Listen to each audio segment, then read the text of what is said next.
सर्वांना सलाम. हे परमेश्वरा, तू मला पारखले आहे, तू मला ओळखतोस. प्रार्थना करूया. सेनाधीश परमेश्वर पित्या, तू आम्हाला पारखतोस, तू आम्हाला ओळखतोस. तुझी दया, तुझी करुणा प्रत्येक सकाळी आम्हासाठी नवी होत असते. आजच्या भक्ती मंदिरी, आजच्या उपासनेत तुझी कृपा आणि अनुग्रह आम्ही मागतो. गीत गात दयाळू दे बापा, तुझ्या चरणापाशी येतो. आजची होणारी उपासना आशीर्वादित कर व या सर्वस्वाद्वारे तुझा गौरव होऊ दे. गीत गाण्यासाठी तरुण संघाला, क्वायरला तुझी कृपा दे आणि मंडळीमध्ये होणारी ही सुमधुर गीतं प्रभू तुझ्या गौरवाची असून याद्वारे तुझा गौरव होऊ दे. आम्ही मध्यस्थी करू, विनंत्या करू. दे बापा, तुझ्या गौरवी सेवा कार्यासाठी अर्पण करू. त्याचा तू स्वीकार कर व या सर्वस्वाद्वारे तू गौरविला जा. ही प्रार्थना धन्य तारणाऱ्या ख्रिस्त येशूच्या गोड नावात केली म्हणून तू ऐक. आमेन. मी सन्मान्य पाळक वर्गाला विनंती करतो, कृपा करून आपण पुढे यावं आणि तरुण संघ आणि क्वायर आपण पुढे येऊन स्तुती आराधना करावी. प्रभूचं गीत गायन आपण करावं. मंडळी, आपण तरुण संघ आणि क्वायर सोबत गीत गात प्रभूचरणी जाऊया.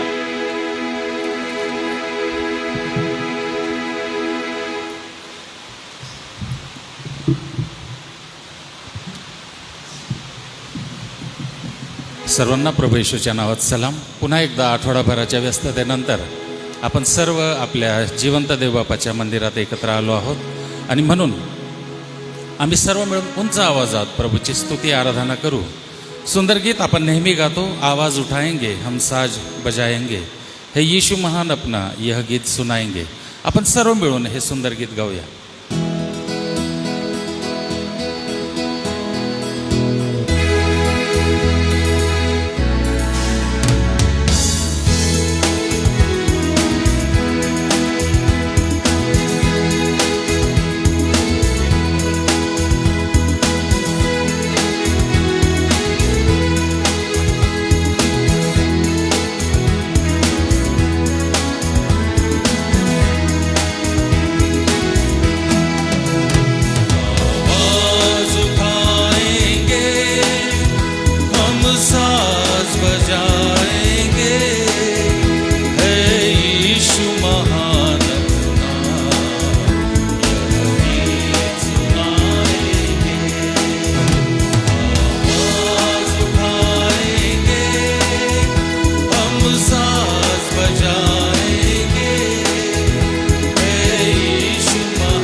देख सका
रक्तम जयम। यीशु मेरा चरवाहा है, यीशु मेरा आनंद है, जीवन की रोटी यीशु ही है, जीवन का जल यीशु ही है, आएगा लेने मुझको मसीह। अशा तऱ्हेने पुढचे कडवे आहेत। आपण सर्व प्रभूची स्तुती करीत सुंदर गीत गाऊया।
विजय संगीत गीत नंबर 153 यावेळेस आपण काढणार आहोत।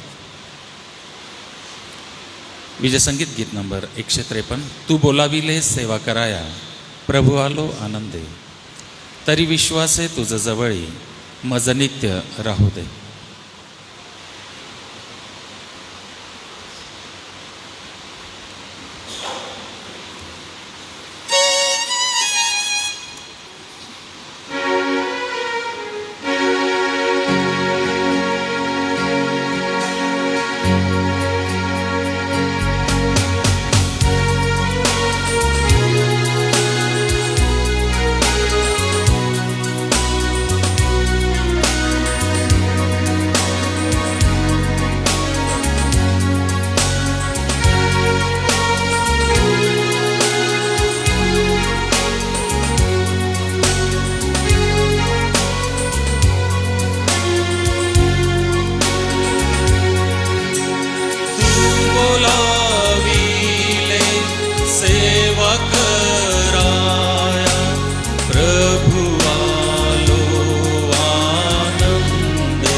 तसंच गीत नंबर 24 यावेळेस आपण काढूया.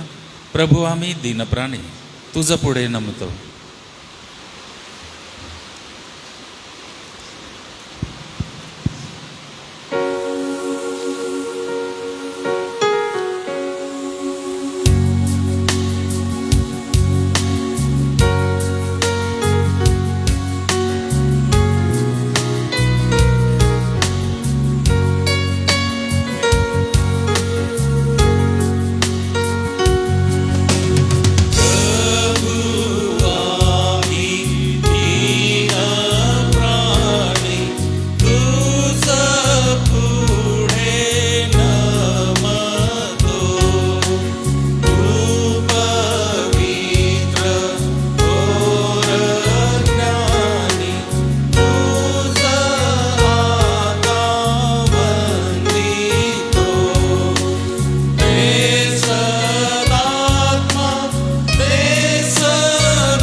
यावेळेस आपण आपल्या जागेवर उभं राहू आणि गीत नंबर 162 येशूची सेवा आवडे गेलो सुवेळी त्याकडे तो दावी फार करुणा माझ्या ततोष मावेना. गीत नंबर 162.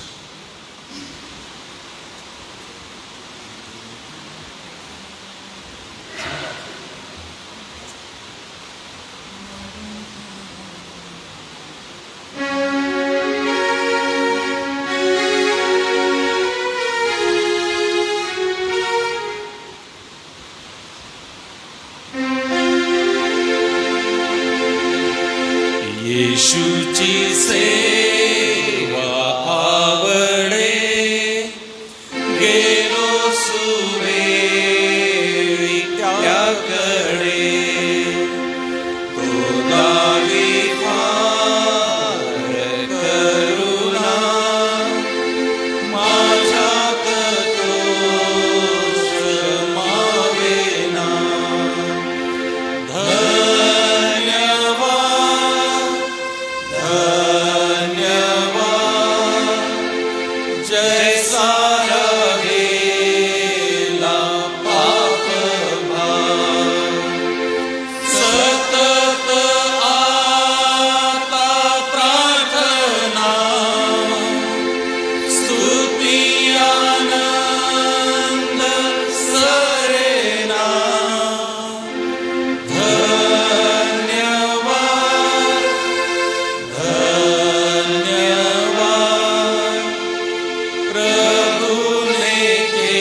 करार निश्चये दिली प्रभूने अभय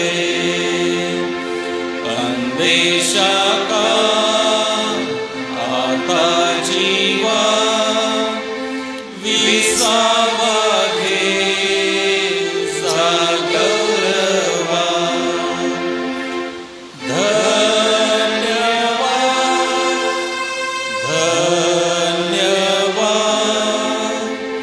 जय सारा गेला पाप भार सतत आता प्रार्थना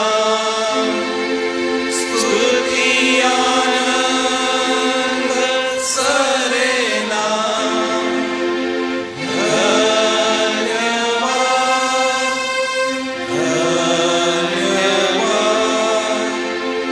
प्रभुने केला जय उद्धार तो राहू दे जवळी नित्याने तोची सांभाळी सुखद स्वर्गी आणुनी ठेवील तो स्वसदनी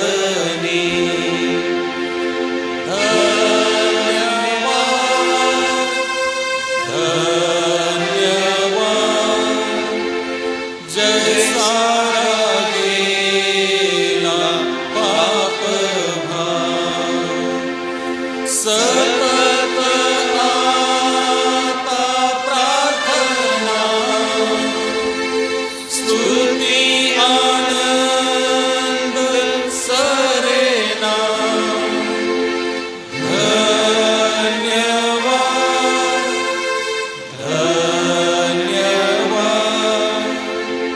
प्रभुने केला जय उद्धार प्रेमळ माझा प्रभु तो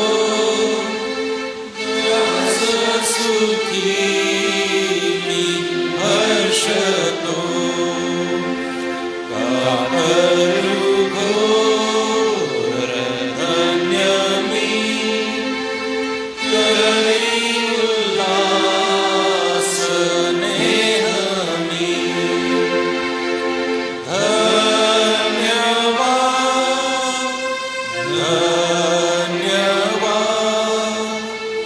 जय सारा गेला पाप भार सतत आता प्रार्थना स्तुती आनंद सरेना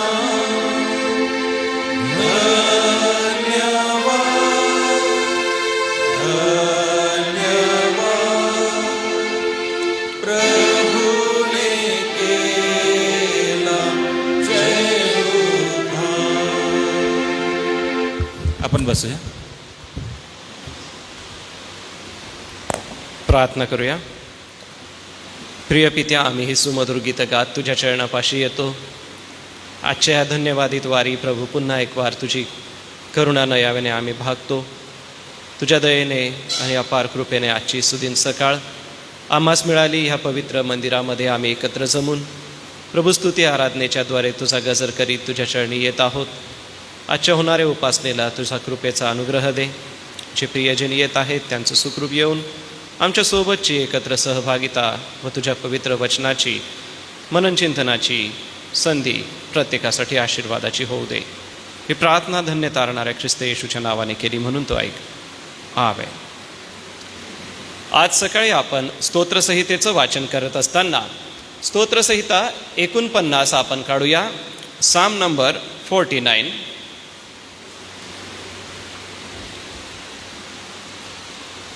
आपल्या पवित्र शास्त्रामध्ये 49 हे स्तोत्र आपण काढूया. संपत्तीवर भरोसा ठेवण्याचा वेडेपणा ह्याबद्दल कोराहाच्या मुलांचं रचलेलं हे स्तोत्र आहे. तर त्यासाठी 49 हे स्तोत्र जर आपल्याला मिळालं असेल तर कृपा करून आपल्या जागेवर आपण उभं राहू. परमेश्वराला सन्मान आपण देणार आहोत या वचनाच्या वाचनाच्या द्वारे. पहिलं वचन मी वाचेल व मंडळी आपणाला विनंती असेल दुसऱ्या वचनापासून आपण साखळी पद्धतीने वाचत जाऊ. प्रभूच्या गौरवासाठी मी याची सुरुवात करतो. अहो सर्व लोक हो, हे ऐका, जगात राहणारे उच्च व नीच,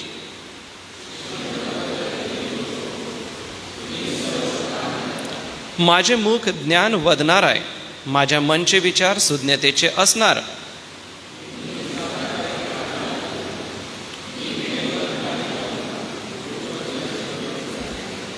मला फसविणाऱ्यांचा दुष्टपणा मला वेढितो, अशा विपत्काली मी का भ्यावे.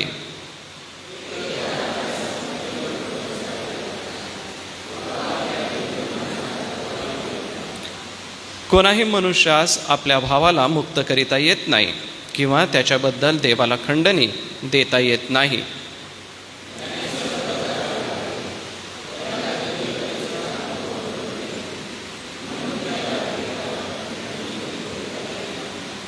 कारण त्याच्या जीवाची खंडणी इतकी मोठी आहे की तिची भरपाई करण्याचे नेहमी अपुरेच राहणार.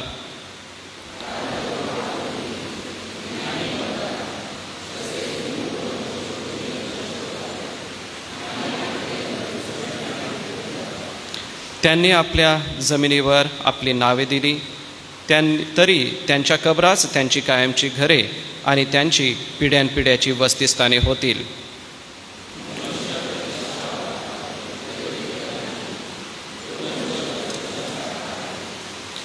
जे अभिमानी आहेत त्यांची व त्यांचे बोलणे ज्यास पसंत पडते अशा त्यांच्या अनुयायांचीही हीच गत आहे.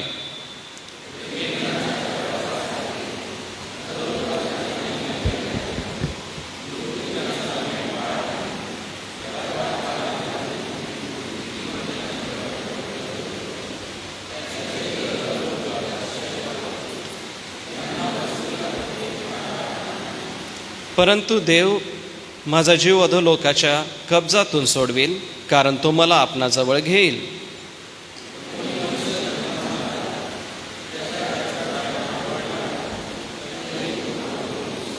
कारण तो मृत्यू पावेल तेव्हा बरोबर काहीच घेऊन जाणार नाही, त्याचा थाटमाट त्याच्या मागून खाली उतरणार नाही.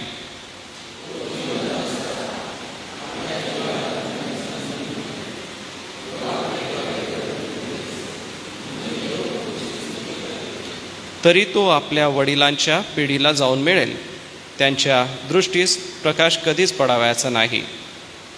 मनुष्य प्रतिष्ठित असून त्याला अक्कल नसली तर तो नश्वर पशुसारखा आहे.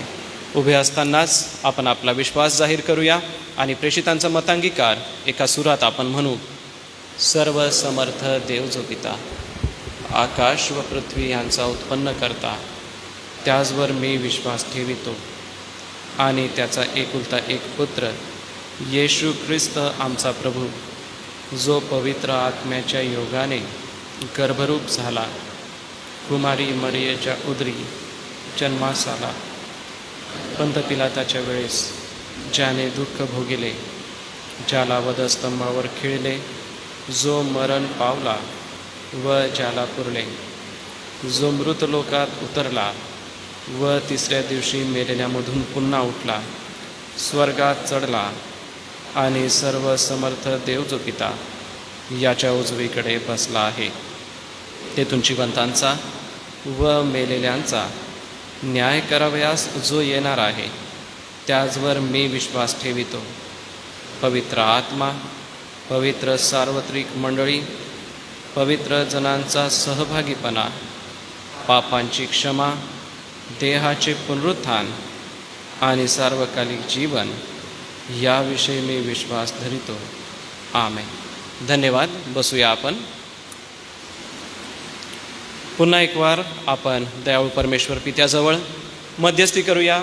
मध्यस्थीच्या प्रार्थनेमध्ये आम्ही SAMच्या या गौरवी सेवा कार्याला प्रभूने आशीर्वादित करावं यासाठी मध्यस्थी करीत असताना आपले अध्यक्ष, आपले कार्यकारी संचालक, संस्थेचे विश्वस्त आणि विविध पदावरती सेवा करणाऱ्या पदाधिकाऱ्यांसाठी, मंडळांसाठी, शाळेसाठी आणि सोबतच आपल्या संपूर्ण सेवा कार्यासाठी प्रभूकडे कृपा मागत आहोत. आजारी प्रियजनांची आठवण करीत आहोत.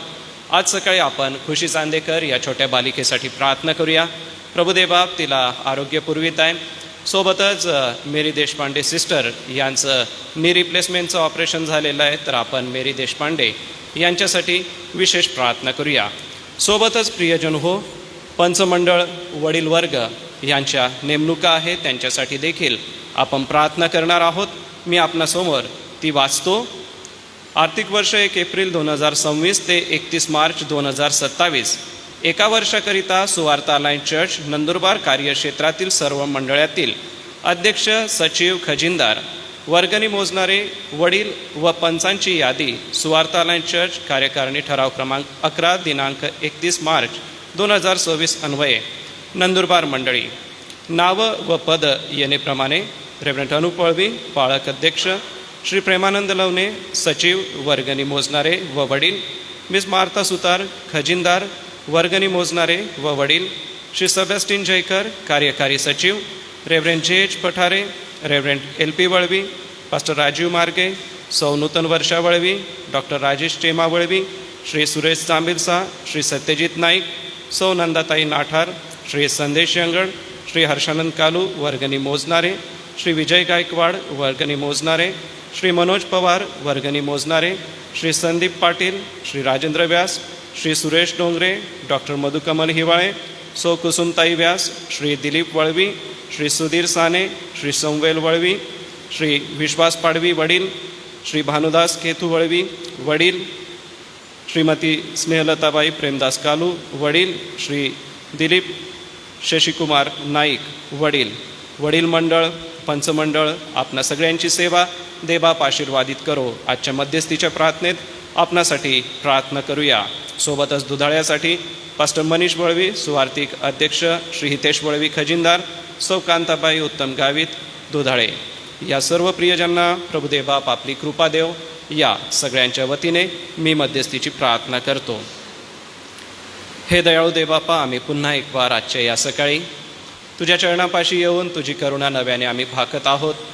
कारण की तुझं प्रार्थना ऐकतोस त्या तुझ्याकडे संपूर्ण मानवजात येते असं तुझं पवित्र वचन म्हणतं. आणि देवबापा, वेळोवेळी आम्ही तुझ्याकडे केलेल्या प्रार्थना, विनंत्या, रदबदल्या आणि उपकार स्तुती या तू ऐकतोस. आणि देवबापा, आमच्या प्रार्थना ऐकून त्याला तू उत्तर देतोस. याच्याने आमचा तुझ्यावरील दृढ विश्वास वाढतो. आणि प्रभू, आमच्या विश्वासामध्ये दिवसेंदिवस याद्वारे भर पडत आहे. आज सकाळी पुन्हा एक वार देवबापा आम्ही तुझी स्तुती करतो, तुझ्या नावाला धन्यवाद देतो. कारण की ही सुंदरशी गीतं आमच्या मनाला प्रोत्साहन देतात, आमच्या अंतकरणाला नव्याने उकळी जणू काही फुटते. कारण की प्रभू, आम्ही आमचं मन तुझ्यासमोर मोकळं करत आहोत. आमचं मन तुझ्यासमोर मोकळं करीत तुझ्या वचनाचं मार्गदर्शन घेण्यासाठी प्रिय देवबापा, आज जमलेली आम्ही सर्व प्रिय मंडळी एका दिलाने, एका जीवाने, एका मनाने या ठिकाणी एकत्र आलेलो आहोत. आमचं एकत्र मिळणं प्रभू नेहमीच तुझ्या गौरवाचं असू दे. आम्ही आरंभीच्या प्रेषितीय मंडळीकडे पाहतो. ती प्रेषितीय मंडळी सालस मनाने जेवत होती, एकत्र भाकर मोडीत होती, एकच भाकर आणि एकच प्याल्याचे भागीदार होत होते. एवढंच नव्हे तर प्रतिदिवशी ते वचनाच्या सहभागितेसाठी एकत्र जमत आणि तुझं पवित्र वचन समजून घेत असत. आणि म्हणूनच प्रेषितीय लोकांच्याद्वारे तू मंडळातील अनेकांना पवित्र वचनाच्याद्वारे आशीर्वादित केलंस. प्रिय देवबापा, या दिवसातही तुझं पवित्र वचन तू आम्हाला तुझ्या सेवकांकरवी देत आहेस. मागील दिवसांमध्ये मंडळीसाठी झालेले सर्व कार्यक्रम अतिशय आशीर्वादित झाले. या सर्व कार्यक्रमांसाठी प्रभू आम्ही तुला धन्यवाद देतो, तुझी आम्ही स्तुती करीतो.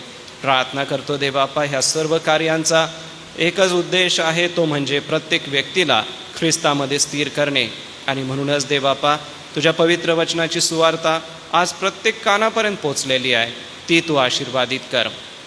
प्रिय देवबापा, एसएमला, एसएमच्या सेवा कार्याला तू आपल्या आशीर्वादाने भरीत आहेस, म्हणून आम्ही आभार मानतो. व जे हे गौरवी सेवा कार्य आमच्या नजरेस दिसतं आहे देवबापा, त्या सगळ्यांना सिद्धीस नेणारा असा तू महान परमेश्वर आहेस. दयाळू देवबापा, आम्ही प्रार्थना करतो, आमच्या अध्यक्ष महोदया, आमचे कार्यकारी संचालक, आमच्या संस्थेचे विश्वस्त, सर्व पदांवरती सेवा करणारे पदाधिकारी वर्ग नित्य नेमाने दे बापा आम्ही त्यांच्यासाठी तुझ्याकडे मागत आहोत. आजही तुझ्याकडे कृपा मागतो. दे बापा या सर्व प्रियजनांचं सेवा कार्य संस्थेसाठी मंडळीसाठी फार मोलाचं असं आहे. या सर्व प्रियजनांचं सेवा कार्य दे बापा आशीर्वादित कर व या सेवेच्या द्वारे दयाळू दे बापा तू गौरविला जा. जो सेवेचा मोठा वाटा त्यांच्या हातामध्ये तू दिलेला आहे दे बापा, हा वाटा सिद्धीस नेऊन अनेकांसाठी आशीर्वादाचं केंद्र बनण्याची कृपा प्रिय दे बापा या प्रियांवरती तू केलीस, म्हणून आम्ही आभार मानतो. वेळोवेळी लागणारं मार्गदर्शन, वेळोवेळी लागणारी कृपा आणि तुझ्या पवित्र आत्म्याचं बळ दयाळू दे बापा या सर्व पदाधिकारी वर्गांना तू द्यावं अशी विनंती करतो. कारण दे बापा कार्य मोठं आहे, जबाबदारीचं आहे आणि हे जबाबदारीचं कार्य पूर्ण पार पाडत असताना खर्च आहे, जबाबदाऱ्या आहे, थकवा आहे, जागरणं आहे, अभ्यास आहे, कितीतरी गोष्टी याच्या पलीकडे आहेत. परंतु प्रभू आजवर तू कधीच निराश, कधीच लज्जित, कधीच फज्जित होऊ दिलं नाही. येथून पुढे देखील एसएमच्या सर्व पदाधिकारी वर्गाला तुझी कृपा अशीच अनुग्रहाने तू पुरवत राहा पित्या. जो अनुभव त्यांच्या पाठीशी आहे तो अनुभव त्यांच्यासाठी आशीर्वादाचा कर व त्या अनुभवाच्या जोरावरती पुढील वाटचाल चालण्यासाठी तू आपल्या दिव्यदूतांच्या करवी मार्गदर्शन दे. सोबतच दे बापा या दिवसांमध्ये जी बांधकामं आहे ती आशीर्वादित होऊ दे. धुळे स्थित असलेल्या शाळेच्या बांधकामासाठी विशेष प्रार्थना करतो दयाळू पित्या. संस्थेच्या माध्यमाने होणारं सेवा कार्य या शहरातही आशीर्वादाचं तू कर. सोबतच सेलिमपूरच्या चर्च इमारतीचं नूतनीकरणाचं कामकाज दे बापा ते देखील सिद्धीस जाऊ दे, त्याद्वारे तुझं गौरव होऊ दे. कॉम्प्लेक्सचं बांधकाम आहे आणि सोबतच छोट्या छोट्या गोष्टींची डागडुजी आणि व्यवस्था आहे. दयाळू दे बापा हेही कार्य आशीर्वादाचं असं होऊ दे. या पलीकडे आत्मिक रीतीने वाढ करण्यासाठी विविध प्रार्थना सभा आणि मंडळीमध्ये होत असलेलं प्रार्थनेचं कार्य दे बापा या सर्व पदाधिकारी वर्गाद्वारे आशीर्वादाचं असं होऊ दे.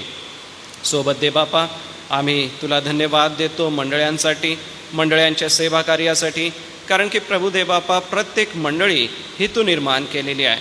प्रत्येक मंडळीमध्ये तुझं भय बाळगून जीवन जगणारे सर्व सभासद आहे आणि म्हणूनच दे बापा तुझं भय बाळगीत तुझ्या येण्याची वाट पाहत, जसं की पौल तिमथ्याला म्हणतो की ख्रिस्ताच्या येण्याची वाट पाहत असताना स्थिर अशी मंडळी तू तयार कर. आणि म्हणूनच मंडळीतल्या प्रत्येक सभासदाला तुझ्यामध्ये स्थिर करत असताना मंडळीचे पाळक वर्ग, मंडळीचे अध्यक्ष, खजिनदार आणि सचिव या सगळ्यांना तुझी कृपा पुरव. या वर्षासाठी ज्या सर्व पदाधिकाऱ्यांची निवड तू करण्यात आली आहे प्रभू, आम्ही अध्यक्ष महोदय, सचिव, खजिनदार, सोबतच कार्यकारी सचिव, यासोबतच पंचमंडळ आणि वडील वर्ग सगळ्यांसाठी तुझ्याकडे मागतो. दयाळू दे बापा या सर्व युनिट्सला, या सर्व सेवा कार्याला दे बापा तू आशीर्वादित कर. मंडळी म्हणून जीवन जगत असताना महिला मंडळ आहे, तरुण संघ आहे, संडे स्कूल आहे, या सर्वांची सेवा दे बापा आशीर्वादित कर. आमची प्रार्थना आहे दयाळू दे बापा, एक पिढी ते घडवत असताना संडे स्कूलच्या विद्यार्थ्यांचा उत्साह पाहून आम्हालाही आनंद वाटतो आणि जे शिक्षक वर्ग अहोरात्र त्यासाठी कष्ट करतात त्यांचं सेवा कार्य प्रभू तू पाहतोस. दुहेरी सेवा कार्य, दुहेरी जबाबदाऱ्या त्यांच्या आहे. शाळेप्रती, संडे स्कूलप्रती, तरुण संघाप्रती, क्वायरप्रती दे बापा या सर्व जबाबदाऱ्या पार पाडून त्यांचं सेवा कार्य मंडळीसाठी आणि त्यांच्या वैयक्तिक जीवनासाठी आशीर्वादाचं केंद्र बनू दे. त्याचा आशीर्वाद त्यांच्या वैयक्तिक जीवनात व त्यांच्या पुत्रपौत्रांना आणि कुटुंबियांना घडावा असं तू होऊ दे. सोबतच दे बापा तरुण संघ आहे, महिला मंडळ आहे, त्यांचं अध्ययन, सेवा कार्य, प्रॅक्टिस करणं दे बापा सगळं काही आशीर्वादाचं असं होऊ दे. सोबतच दे बापा आम्ही प्रार्थना करतो मंडळीची जबाबदारी सांभाळत असताना मंडळीचे पाळक वर्ग अहोरात्र तुझ्याजवळ गुडघ्यावर बसून मंडळीसाठी जो निरोप मागत आहे तो गाजवण्यासाठी, तुझी घोषणा करण्यासाठी, सोबतच प्रत्येक विश्वासणाऱ्याला प्रार्थनापूर्वक तुझ्यामध्ये स्थिर करण्यासाठी मंडळीच्या प्रत्येक पाळक वर्गाला तुझी कृपा दे, तुझा अनुग्रह दे. व जे वडील पाळक लोक तू आम्हाला दिले, जो प्रदीर्घ अनुभव त्यांच्या पाळकीय सेवेचा आहे दे बापा, विविध परिस्थितीमध्ये त्यांच्या या सेवेचा उपयोग करून अनेकांना वैयक्तिक मार्गदर्शन केलं जात आहे, समुपदेशन केलं जात आहे, ते दे बापा तू आशीर्वादित करत आहे. म्हणून आम्ही आभार मानतो. मंडळ्यांना अतिशय चांगली सुस्थिती तू दिलीस दे बापा, त्यासाठी आम्ही आभार मानतो. आमची प्रार्थना आहे आत्मिक रीतीने मंडळीतला प्रत्येक सभासद वाढू दे आणि तुझ्यामध्ये स्थिर होऊ दे. सोबत दे बापा आम्ही शाळेसाठी तुझ्याकडे कृपा मागतो, अनुग्रह मागतो. शाळेच्या द्वारे होणारं सेवा कार्य आशीर्वादित कर. समर्पित असे प्राचार्य वर्ग तू आम्हाला दिलेस.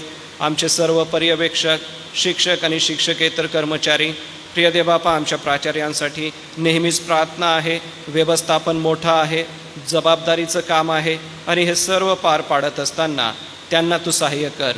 शाळेची व्यवस्था ही केवळ व्यवस्था नव्हे, तर देवबापा या नंदुरबार जिल्ह्यात आणि ह्या नाशिक विभागामध्ये शाळेला जे उच्च स्थान देवबापा तू दिलं, इंग्रजी माध्यम, मराठी माध्यम यांना देवबापा तू उंचवलंस, त्यासाठी आम्ही आभार मानतो. जो शाळेचा शैक्षणिक दर्जा वाढलेला आहे देवबापा, तो तू आशीर्वादित कर.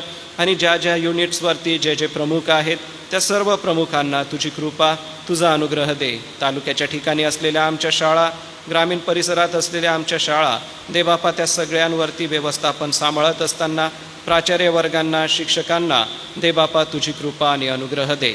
सोबतच देवबापा आम्ही प्रार्थना करतो आमच्या वसतिगृहांसाठी, वसतिगृहाचे हॉस्टेल वॉर्डन, हॉस्टेल सुप्रिटेंड आणि त्यांचे सर्व सहकारी, बॉयज हॉस्टेल, गर्ल्स हॉस्टेल या सगळ्यांसाठी तुझ्याकडे कृपा मागतो. या सर्व प्रियजनांचं सेवा कार्य देवबापा आशीर्वादित कर व त्यांच्या सेवेच्या द्वारे दयाळू देवबापा तू गौरविला जा. या सर्व प्रियजनांचं सेवा कार्य पडद्याच्या मागे आहे. कदाचित मनुष्य म्हणून आम्ही ते पाहू शकत नाही, परंतु प्रभू तुझी नजर संपूर्ण प्राणीमात्रांवरती आहे. पृथ्वीचं ती अवलोकन करते असा आमचा विश्वास आहे. आणि म्हणूनच देवबापा प्रत्येक विद्यार्थ्याला वळण, शिस्त लावत असताना, त्यांचं शैक्षणिक जीवन घडवत असताना प्रत्येक हॉस्टेल वॉर्डनला, हॉस्टेल सुप्रिटेंडला व त्या ठिकाणी सेवा करणाऱ्या प्रत्येक कर्मचाऱ्याला देवबापा तुझी कृपा लाभू दे. कारण हे अहोरात्र करावयाचं काम आहे आणि यामध्ये त्यांनी कधीच कसुराई केलेली नाही आहे. म्हणून देवबापा त्यांचं सेवा कार्य खूप आशीर्वादाचं असं होऊ दे. सोबत देवबापा गर्ल्स हॉस्टेल, बॉयज हॉस्टेल यांना लागणाऱ्या सर्व गोष्टींचा पुरवठा स्वर्गीय भांडारातून तू कर. सोबत सेंट्रल ऑफिसची सेवा आशीर्वादित कर. त्या ठिकाणी सेवा करणाऱ्या प्रत्येक बंधूला तुझी कृपा लाभू दे व जी जबाबदारी त्यांच्यावरती आहे ती चांगल्या रीतीने पार पाडली जाऊ दे. सोबतच देवबापा आमच्या प्रिय भारत देशामध्ये विविध क्षेत्रामध्ये आमच्या मंडळीतले लेकरं शिक्षण घेत आहे. नव्याने ज्यांची ॲडमिशनं झालेली आहेत, फर्स्ट इयरमध्ये जे विद्यार्थी आहे, जे विद्यार्थी आपलं शैक्षणिक जीवन पूर्ण करून जॉबसुद्धा करत आहे, अशा प्रिय लेकरांसाठी आमची प्रार्थना आहे. आमच्या मंडळीतली ही प्रिय लेकरं शिकलेत, स्वतःच्या पायावर उभे राहिलेत आणि आमच्या संपूर्ण देशभरामध्ये ही पसरलेली आहेत. आमच्या विद्यार्थ्यांचं शैक्षणिक जीवन आशीर्वादित केलं देवबापा, त्यांचं सेवा कार्य देखील आशीर्वादित कर. विदेशात असलेले आमचे बंधू जोशुआ वळवी आणि अभिषेक व्यास यांची आठवण आम्ही करतो. जोशुआ यांच्या नोकरी व्यवसायात तू त्यांचं सहाय्य करता हो, मार्गदर्शक हो. अभिषेकच्या अभ्यासामध्ये तू त्याचं सहाय्य करता असा हो. सोबतच देवबापा आम्ही रेव्हरंड रोलन ओस्कारसन त्यांच्या परिवाराची आठवण करतो. विदेशात असलेले जे हे आमचे प्रियजन आहे प्रभू, अहोरात्र आम्ही प्रार्थनेमध्ये त्यांना तुझ्यासमोर ठेवत आहोत. रोलन ओस्कारसन यांना मागील दिवसात चांगलं आरोग्य तू पुरवलंस, कृपा दिलीस, म्हणून आम्ही आभार मानतो. त्यांची पत्नी हेलेना यांना व प्रिय लेकरांनाही तुझी कृपा दे. आमचे बंधू सायमन जयकर, त्यांची पत्नी आणि प्रिय लेकरं यांची देखील आम्ही आठवण करतो. स्वीडनमधलं त्यांचं वास्तव्य प्रभू आशीर्वादाचं असं कर. सोबतच बंधू मदन वळवी यांची आम्ही आठवण करतो, जी सेवा कार्य देवबापा ते बिली ग्रॅहम अँड मिनिस्ट्रीच्या द्वारे करीत आहे. त्यांचं सेवा कार्य प्रभू संपूर्ण अमेरिकेत व संपूर्ण आशिया खंडातील जबाबदारीची सेवा त्यांची तू आशीर्वादाची कर. सोलवी यांची आम्ही आठवण करतो, कारण डेन्मार्कहून नेहमीच पित्या प्रार्थना आणि शुभेच्छा त्या आमच्यासाठी पाठवत आहे. आमची प्रार्थना आहे वेळोवेळी लागणारं आरोग्य सोलवी यांना तू पुरेव. सोबतच डॉक्टर वॉल्टा आणि त्यांच्या पत्नीसाठी, त्यांच्या परिवारासाठी आमची प्रार्थना आहे. मागील दिवसात जे डोळ्याचं ऑपरेशन त्यांचं झालं त्यामध्ये तू आपलं आरोग्य आणि आपली कृपा डॉक्टर वॉल्टा आणि त्यांच्या परिवाराला तू पुरवावीस असं तू कर. ज्या ज्या मिशनऱ्यांची आम्हाला नावं आठवतात देवबापा त्यांची आम्ही आठवण केली, परंतु ज्यांची आठवण केली नाही त्यांची नावं तुला ठाऊक आहे. त्यांच्या सेवा कार्याला आम्ही नावाजतो व आजही आठवण करतो. सोबतच जे आद्य मिशनरी होऊन गेले त्यांचे नातू आणि पंतू आजही SAMसाठी प्रार्थना करीत आहे. SAMसाठी सढळ हाताने देवबापा तुझ्यासमोर मोकळे करून सेवा कार्य करीत आहे. म्हणूनच देवबापा SAMचं हे सेवा कार्य आशीर्वादाचं कर व आमच्या सर्व मिशनऱ्यांना व विदेशात आम्हासाठी प्रार्थना करणाऱ्या प्रत्येक प्रियजनांना तुझी कृपा दे. मागील दिवसात बंधू रोलन ओस्कारसन यांच्या पाळकीय सेवेद्वारे ऑनलाईन देवबापा तू मंडळ्यांना वचनाची सेवा दिली. त्यांचे बंधू इग्मा यांच्याही द्वारे देवबापा मंडळ्यांना वचनाची सेवा दिली. आमची प्रार्थना आहे देवबापा पवित्र वचन सांगण्याची आवड या बंधूंमध्ये आहे, ती तू आशीर्वादाची कर. सोबतच आमच्या प्रिय भारत देशामध्ये विविध क्षेत्रात सेवा करणारे मंडळीतले सभासद आहे, कोणी वैद्यकीय सेवा करत आहे. देवबापा प्रत्येक डॉक्टर, प्रत्येक नर्सेस यांचं सेवा कार्य, आरोग्य डिपार्टमेंटमध्ये सेवा करणाऱ्या प्रत्येक बंधू आणि भगिनीचं सेवा कार्य प्रभू आशीर्वादित कर. पोलीस डिपार्टमेंटमध्ये सेवा करणारे मंडळीतले पोलीस जे बंधू आणि भगिनी आहे त्यांचंही सेवा कार्य आशीर्वादाचं होऊ दे. सोबतच खाजगी, सरकारी आणि स्वतःचा व्यवसाय करणारे असे मंडळीतले प्रियजन आहे. देवबापा प्रत्येकाला आपापल्या ऑफिसच्या कामामध्ये, रेल्वे डिपार्टमेंट असो किंवा जिल्हा परिषदा असोत, वेगवेगळ्या क्षेत्रात त्यांचं सेवा कार्य खूप आशीर्वादाचं कर.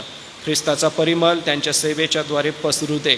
सोबतच आमच्या भारत देशावर आम्ही मनापासून प्रेम करून प्रार्थना करतो. आमचे माननीय पंतप्रधान, त्यांचं मंत्रिमंडळ, त्यांच्यासाठी देवबापा आम्ही अहोरात्र मागत आहोत. त्यांचं सेवा कार्य भारत देशाप्रती आशीर्वादाचं कर. सोबतच आमच्या प्रिय महाराष्ट्रावरती प्रीती करीत आमचे माननीय मुख्यमंत्री, त्यांचं मंत्रिमंडळ व ज्या शहरामध्ये आम्ही आहोत या शहरासाठी मागत आमच्या जिल्हाधिकाऱ्यांसाठी तुझ्याकडे कृपा मागतो. वाढत्या उन्हामध्ये नागरिकांसाठी सोयी व्यवस्था करीत असताना तू त्यांचं सहाय्य करतास आहो. पाण्याचा साठा देखील शहरवासियांना पुरेल असा असू दे. सर्व प्रकारचे दंगे धोपे, वादविवाद यापासून आमच्या शहरवासियांचं देवबापा संरक्षण कर व असंच प्रीतीमध्ये, शांतीमध्ये, आनंदामध्ये आमच्या शहराची वाढ होऊ दे. प्रिय पित्या, आम्ही प्रार्थना करतो आजारी प्रियजनांसाठी. आम्ही मालतीबाई वळवी यांच्यासाठी प्रार्थना करतो. चांगलं आरोग्य तू त्यांना देत आहे. ज्योतिताई नाईक आहेत, जुलियाना अक्का गायकवाड, देवबापा या प्रियजनांना जे कृपा तू पुरवित आहे, या सर्वांच्या औषधोपचाराला गुण येऊन मंडळीच्या प्रार्थनेंना देवबापा तू उत्तरं देत आहे, त्यासाठी आम्ही उपकार मानतो.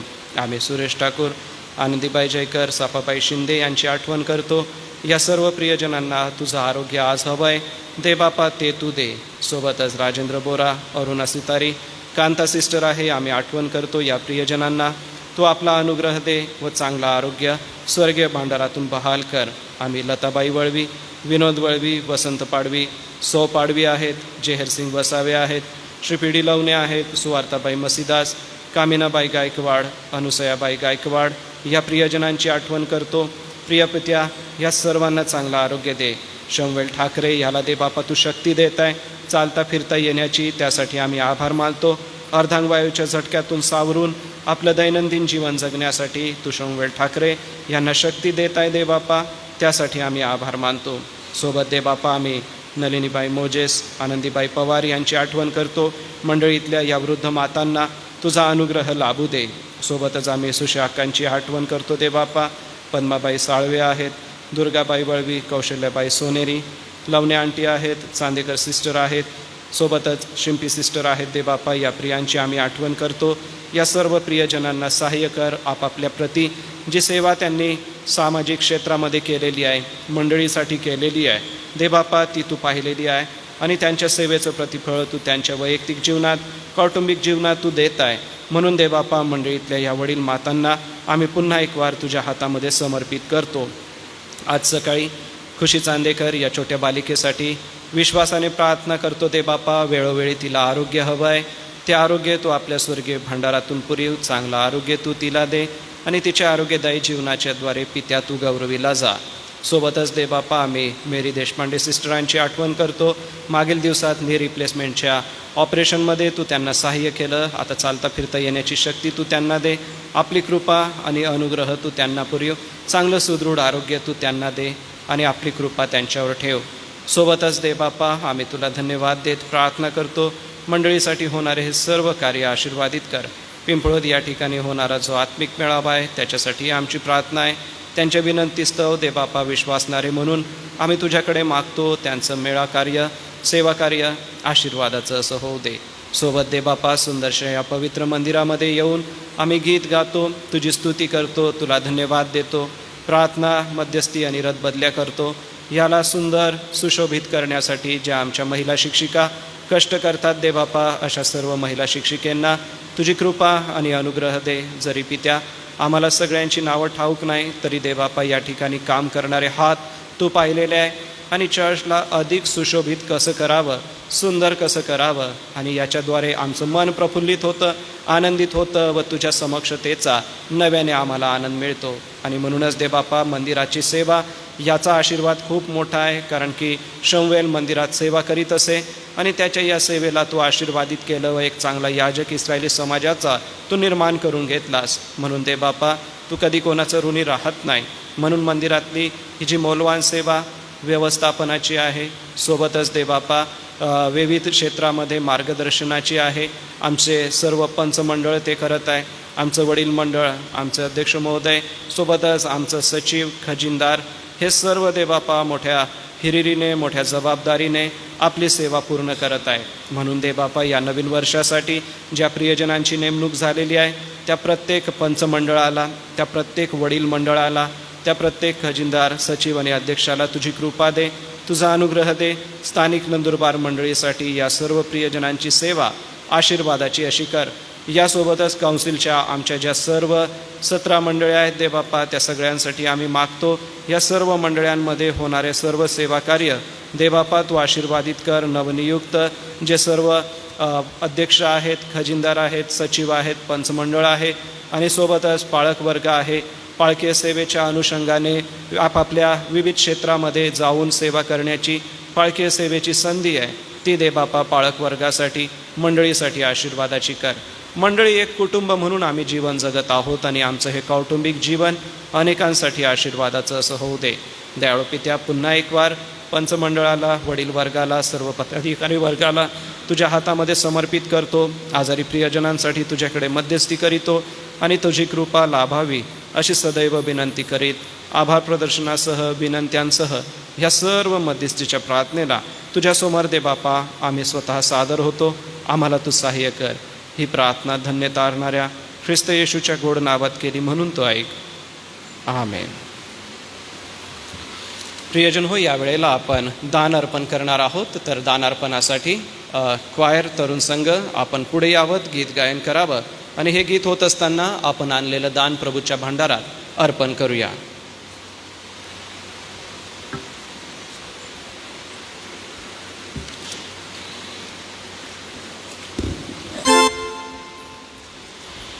गीत नंबर 148 यावेळेस आपण काढूया.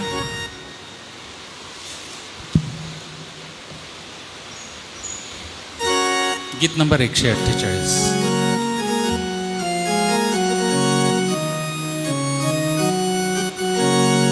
तन मन धन प्रभु तव चरणी, तन मन धन प्रभु तव चरणी, सकल तुझे तुझी दिलेसी, सकल तुझे तुझी दिलेसी, अघटित तव करणी,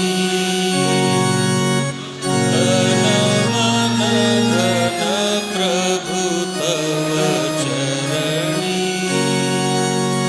माझे हे ते मीच मिळविले, माझे हे ते मीच मिळविले, समजतसे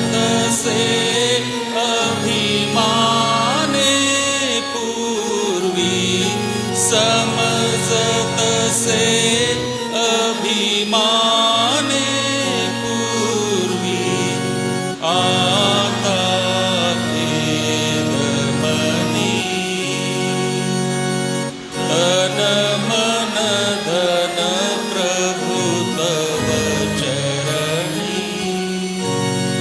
मी मम जाया कन्या सुत हे, मी मम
तन मन धन प्रभु तव चरणी।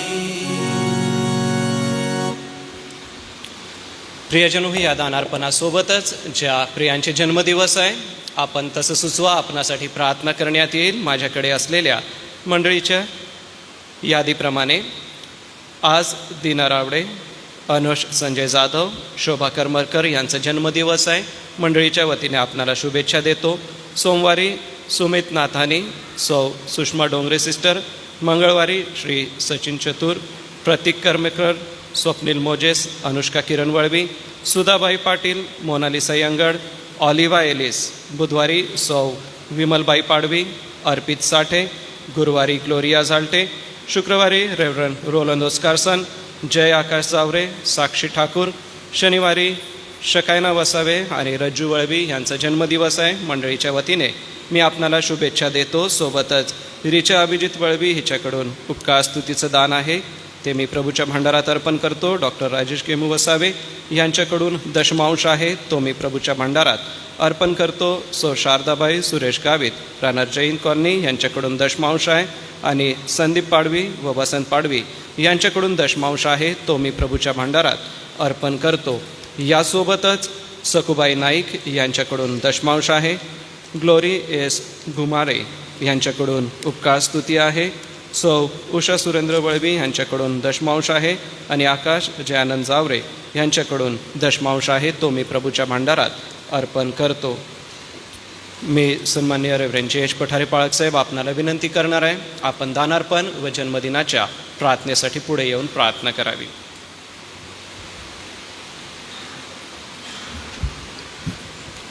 आमच्या स्तुतीस पात्र दयाळू परमेश्वरा, आज आम्ही तुला धन्यवाद देतो, कारण तू भक्तिसेवक असा परमेश्वर आहे, स्तुतीस पात्र आहेस, ज्याची आम्ही भक्ती करावी, ज्याची आम्ही स्तुती करावी, ज्याचा आम्ही जय जयकार करावा, ज्याच्यासमोर आम्ही नतमस्तक व्हावं असं एकच तू महान आणि थोर देव आहे।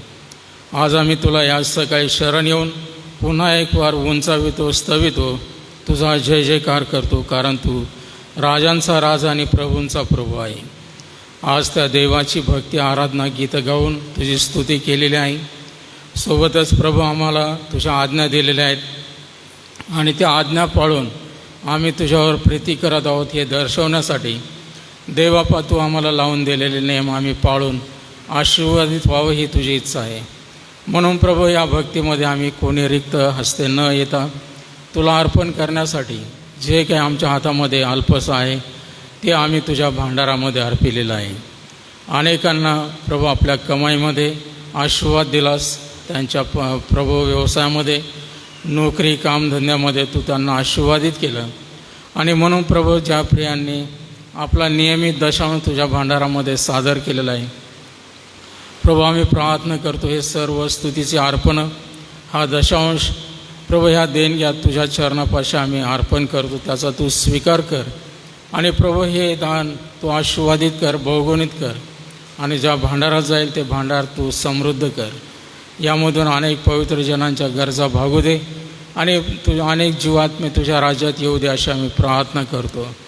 ज्यांनी दिलेलं आहे त्या सर्वांना तुझा आशीर्वाद दे आणि प्रभू आम्हा सर्वांना हे शिकव की घेण्यापेक्षा देण्यामध्ये जो आनंद आहे तो आनंद आम्हा प्रत्येकाला लाभू दे। प्रभू आज आम्ही पुन्हा एक वार केवळ दान आणि पैसा धन तुला अर्पण करतो एवढंच नव्हे, परंतु आमचं जीवित, आमचं शरीर हे देखील तुझ्या प्रभू या वेदीवर आम्ही समर्पित करतो। तू आमचा स्वीकार कर आणि तुझ्या गौरवी राजासाठी आम्हा सर्वांचा उपयोग होऊ दे। आज या भक्तीमध्ये जे आशीर्वाद घेण्यासाठी प्रियजन आलेले आहेत, ज्यांचे या सप्ताहामध्ये जन्मदिवस आहेत, त्या सर्वांचे नावं तुला ठाऊक आहेत। आम्ही विनंती करतो दीना रावडे, अनुष संजय जाधव, शोभा करमरकर, सुमित नाथानी, सौ Sushma Dongre, Sachin Chatur, Pratik Karmarkar, Swapnil Moses, Anushka Kiran Valvi, Sudhabai Patil, Monalisa Yangad, Olivia Ellis, Vimalbai Padvi, Arpit Sathe, Gloria Zalte, reverend Roland Oscarsson, Jay Akash Javare, Akash Vasave, Sakshi Thakur, Rajju Valvi या सर्व प्रिय लेकरांसाठी, प्रिय भावा बहिणींसाठी तुला विनंती करतो या जन्मदिनानिमित्ताने तू त्यांना दीर्घ आयुष्याचा आशीर्वाद दे. तू त्यांच्या आयुष्याचं कल्याण कर आणि जसं हे मागील वर्ष तू त्यांना सांभाळलं, या नवीन वर्षामध्ये त्यांचं पदार्पण झालेलं आहे. हे वर्ष देखील या सर्वांना आरोग्यदायी आशीर्वादित कर आणि या वर्षभर तू आपला हात धरून या सर्वांना तू चालव. आम्ही पुन्हा एक वर प्रभू प्रार्थना करतो आजच्या भक्तीमध्ये तुझं वचन तुझ्या दासाकडून आमच्याकडे येत असताना ते आम्हा सर्वांसाठी आत्माने जीवन होऊ दे. या वचनाच्याद्वारे तू आमची भेट घे. तुझ्या दासाला प्रभू पवित्र आत्म्याची कृपा दे आणि पवित्र आत्म्याचा अभिषेक कर. त्यांच्या ओठाला जिभेला स्पर्श कर आणि या वचनाच्याद्वारे आम्हा सर्वांना आशीर्वादित कर. पुन्हा एक वार हे दानार्पण आणि आम्ही सर्व तुझ्या हातात समर्पित होतो. तारणाऱ्या प्रभू येशूच्या नावाने ही प्रार्थना केली म्हणून तो ऐक. आमेन.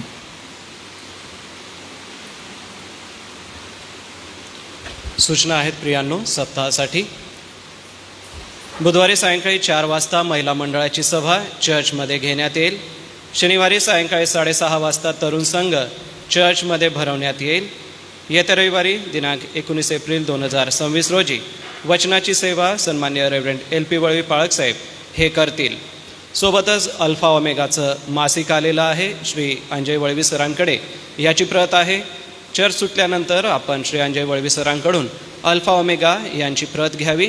सोबतच पिंपळोद या ठिकाणी आत्मिक जागृती सभा आहे. या सभेसाठी त्यांनी आमंत्रण दिलेलं आहे. तर दिनांक 13 व 14 एप्रिल सायंकाळी 6 ते 10 या वेळेमध्ये पिंपळोद या ठिकाणी आत्मिक जागृती सभा होणार आहे. बिशप अरुल मायकल लाल उत्तर प्रदेश आणि बिशप आशिष ख्रिश्चन गुजरात येथून येऊन देवाच्या वचनाची सेवा करणार आहे. आपण या आत्मिक सभेचा लाभ घ्यावा. या महत्त्वपूर्ण सूचना मंडळी आपणा सगळ्यांसाठी आहे.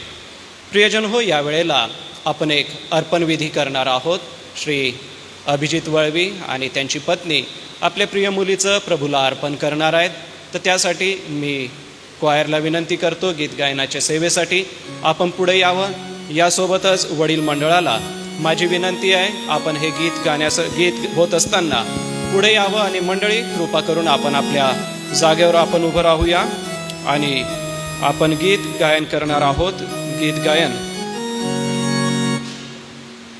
विजय संगीतातून आपण करू. 204 नंबरचं गाऊया का आपण? पहा प्रिय मेंढपाळ. मंडळी कृपा करून आपण आपल्या जागेवर उभं राहू, या गीताचं गायन करू. वडील मंडळाला माझी विनंती आहे, या गीताच्या सोबत वडील मंडळ कृपा करून पुढे येऊन उभं राहील. पहिलं कडवं झाल्यानंतर माता पित्यांनी आपल्या लेकराला पुढे घेऊन यायचं आहे. पहा प्रिय मेंढपाळ, हातावरी घेई बाळ. पहा प्रिय मेंढपाळ, हातावरी घेई बाळ. हातावरी घेई बाळ, हातावरी घेई बाळ. हातावरी घेई बाळ. पहा प्रिय मेंढपाळ, हातावरी घेई बाळ. म्हणे येऊ द्या बाळका, त्यांना मना करू नका. म्हणे येऊ द्या बाळका, त्यांना मना करू नका. त्यांना मना करू नका. त्यांना मना करू नका. त्यांना मना करू नका. पहा प्रिय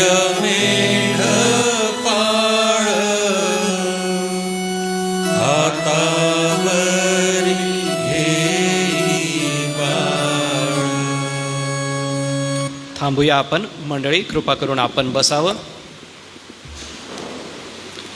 प्रियजन हो, मी पोथीचं वाचन करतो. प्रियजन हो, कुटुंब व्यवस्था ही परमेश्वराने स्थापिली आहे. लेकरं देवाचे वतन आहेत. ज्या विधीप्रमाणे हे आईबाप अर्पण करीत आहेत त्याला शास्त्राधार आहे.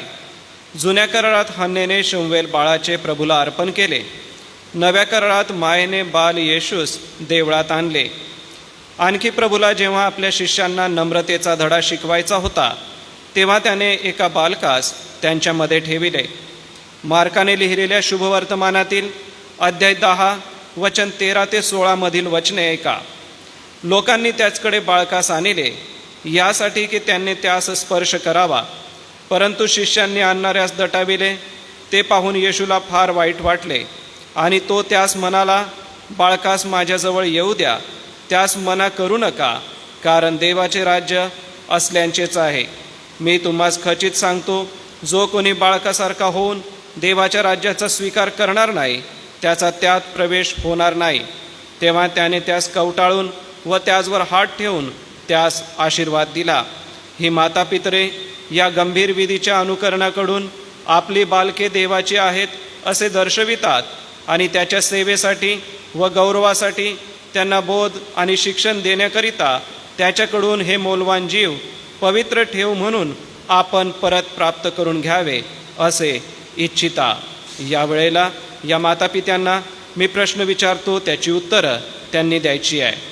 हे मूल देवाच्या भयात आणि शिक्षणात तुम्ही वाढवाल असे देवासमोर व या साक्षीदारांसमोर गंभीर वचन देता काय?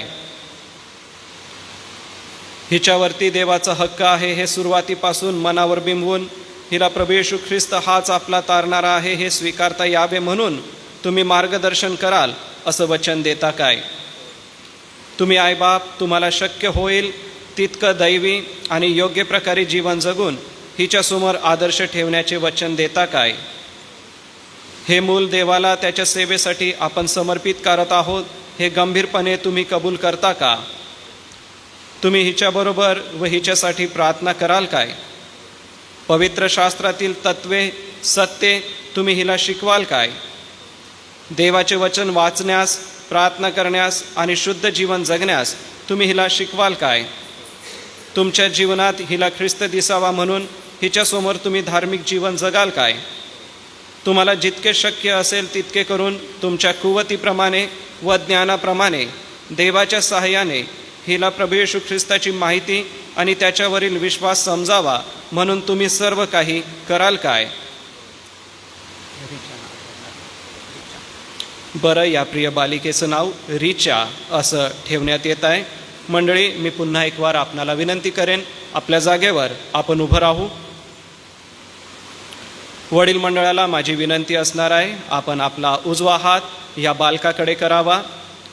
मी माननीय रेव्हरेंड जयेश पठारे पाळक साहेब आपणाला विनंती करतो, कृपा करून आपण पुढे या व या प्रिय बालिकेसाठी आपण प्रार्थना करा.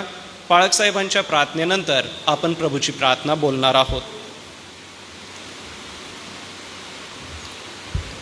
गौरव प्रभू, आम्ही तुला मनापासून धन्यवाद देतो. आज सकाळी या रिचा बालिकेचं अर्पण प्रभू येशूच्या नावाने, पिता पुत्र आणि पवित्र आत्म्याच्या नावाने या बालिकेचं आज आम्ही तुला समर्पण करत असताना तुझे आभार मानतो. अभिजित आणि त्याची पत्नी या अभयतांवर तू अनुग्रह केलास आणि हे सुंदर हे बाळ तू त्यांना दान म्हणून दिलंस आणि मंडळीसमोर आणि तुझ्यासमोर त्यांनी जे वचन दिलेलं आहे ते पाळण्यासाठी, या बालिकेच्या समोर आदर्श जीवन जगण्यासाठी या अभयतांचं सहाय्य कर. आणि प्रभू, ही ठेव सांभाळत असताना या आत्म्याच्याद्वारे, या जीवात्म्याच्याद्वारे तुझं गौरव होते म्हणून आम्ही प्रार्थना करतो. ज्या वळवे परिवारामध्ये ही बालिका वाढल त्या कुटुंबाला आशीर्वाद दे आणि तिच्या जीवनाच्याद्वारे तुला गौरव मिळू दे. जसं शमूएल बाळ आणि प्रभू येशू ख्रिस्त या जगामध्ये तू असताना तू बालक म्हणून जन्माला आलास, तो ज्ञानाने, शरीराने, देवाच्या आणि माणसाच्या कृपेत वाढला, तसंही या बालिकेची वाढ होऊ दे. आणि प्रभू, तिचं संगोपन करण्यासाठी आईवडिलांना, आजीला, घरातील सर्वांना तू सुज्ञता आणि शहाणपण दे. प्रभू, आज आम्ही हा समर्पण विधी करत असताना याद्वारे तुझं गौरव होऊ दे आणि या विधी अर्पणांच्याद्वारे तुला गौरव आणि महिमा मिळू दे. तारणाऱ्या प्रभू येशूच्या नावाने मागतो म्हणून तो ऐक. आमेन. वडील मंडळ आपला हात खाली घेतील आणि आपण मंडळी प्रभूने शिकवलेली प्रार्थना म्हणूया. हे आमच्या स्वर्गातील पित्या, तुझे नाव पवित्र मानले जाऊ, जसे स्वर्गात तसेच पृथ्वीवर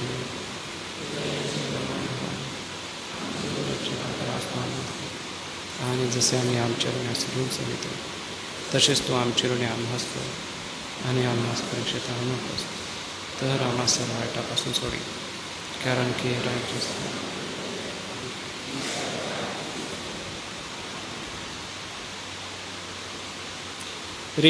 रिचा बाळ, पिता पुत्र आणि पवित्र आत्म्याच्या नावाने मी तुला देवाला समर्पण करतो. पवित्र आत्म्याच्या कृपाळू प्रभावाखाली तुझे बालजीवन जोपासले जाओ आणि परिपक्व बनो. आपले गौरव करून घेण्यास आणि सेवा करून घेण्यास देव आपल्या राज्यात व सेवेत तुला लवकर पाचारण करून आपल्या पुनरागमनाची घटका जवळ आणो. आणि आता आपल्या देवबापाची प्रीती, प्रभू येशू ख्रिस्ताची कृपा आणि पवित्र आत्म्याची गोड सहभागिता या रिचा बालिकेसोबत, तिचा मातापित्यांसोबत आणि येथे उपस्थित असलेल्या सर्वांसोबत आता आणि सदा सर्व काळ असो. आमेन. मंडळी, आपण बसावत.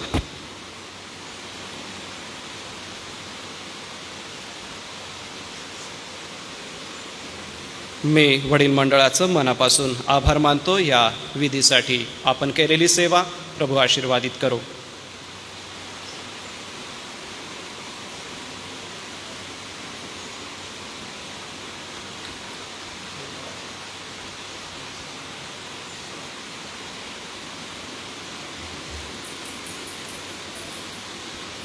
प्रियजन हो, आज सकाळी देवाच्या पवित्र वचनाकडे आपण लक्ष लावणार आहोत. तर त्यासाठी आपण नवीन करारामध्ये जाऊ. दुसरे करिंथकरास पत्र आपण काढूया आणि ह्या दुसरे करिंथकरास पत्राच्या 5व्या अध्यायाला कृपा करून आपल्या नजरेसमोर ठेवा. आज सकाळी देवाच्या पवित्र वचनातून आपण मननचिंतन करणार आहोत. तर त्यासाठी ख्रिस्ताकरिता जगावे हा आपला मूळ शीर्षक असणार आहे. आणि त्यासाठी दुसरे करिंथ 5वा अध्याय वचन 15 हे आपल्याला आपल्या नजरेसमोर ठेवायचं आहे. जमलं तर आपण या 15व्या वचनाखाली अंडरलाईन करू शकता किंवा रिबिन त्या ठिकाणी ठेवू शकता. ते यासाठी कारण की आज आपण यामध्ये दिलेला जो महत्त्वाचा अर्थ आहे तो समजून घेणार आहोत. नुकताच गुड फ्रायडे झाला, ईस्टर झाला, पॅशन वीकच्या सर्व सभा झाल्या.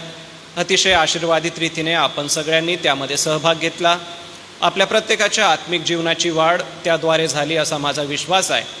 परंतु मग हा संपूर्ण सप्ताह आपण प्रार्थनेमध्ये घालवला.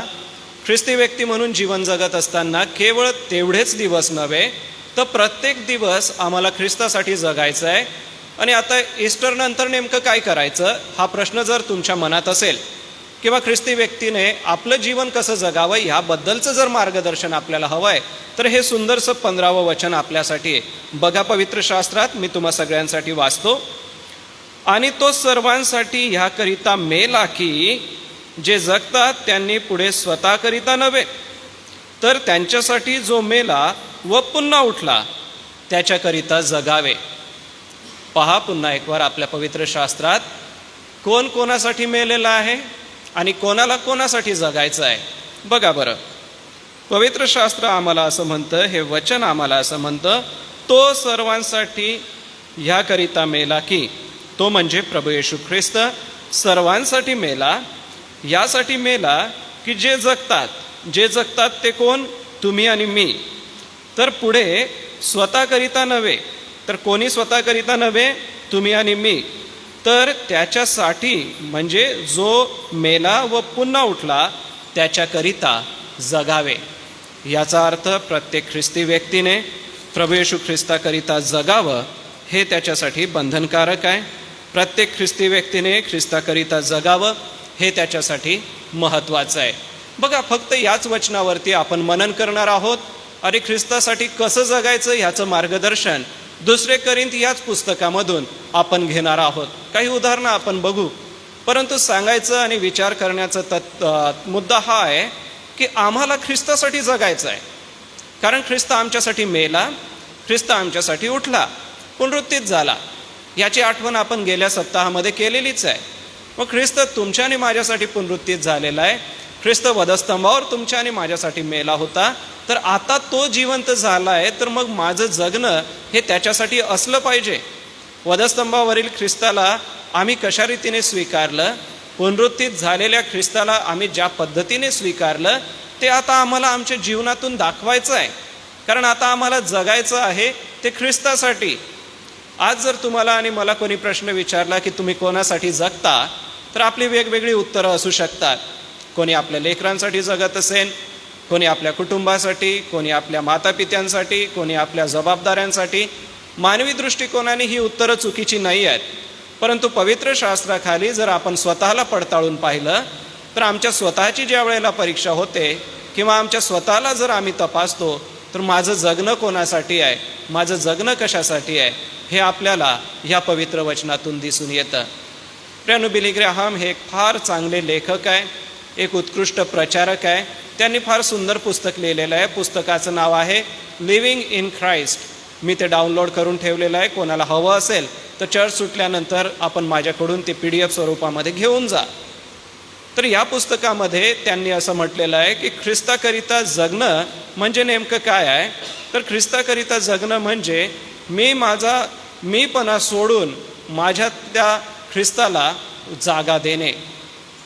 बघा, इतक्या मोठ्या प्रचारकाचं एका छोट्या वाक्यामध्ये ख्रिस्तासाठी जगण्याचं उत्तर हे आहे की मी माझा मीपणा सोडणे आणि माझ्या जागी ख्रिस्ताला जगू देणे.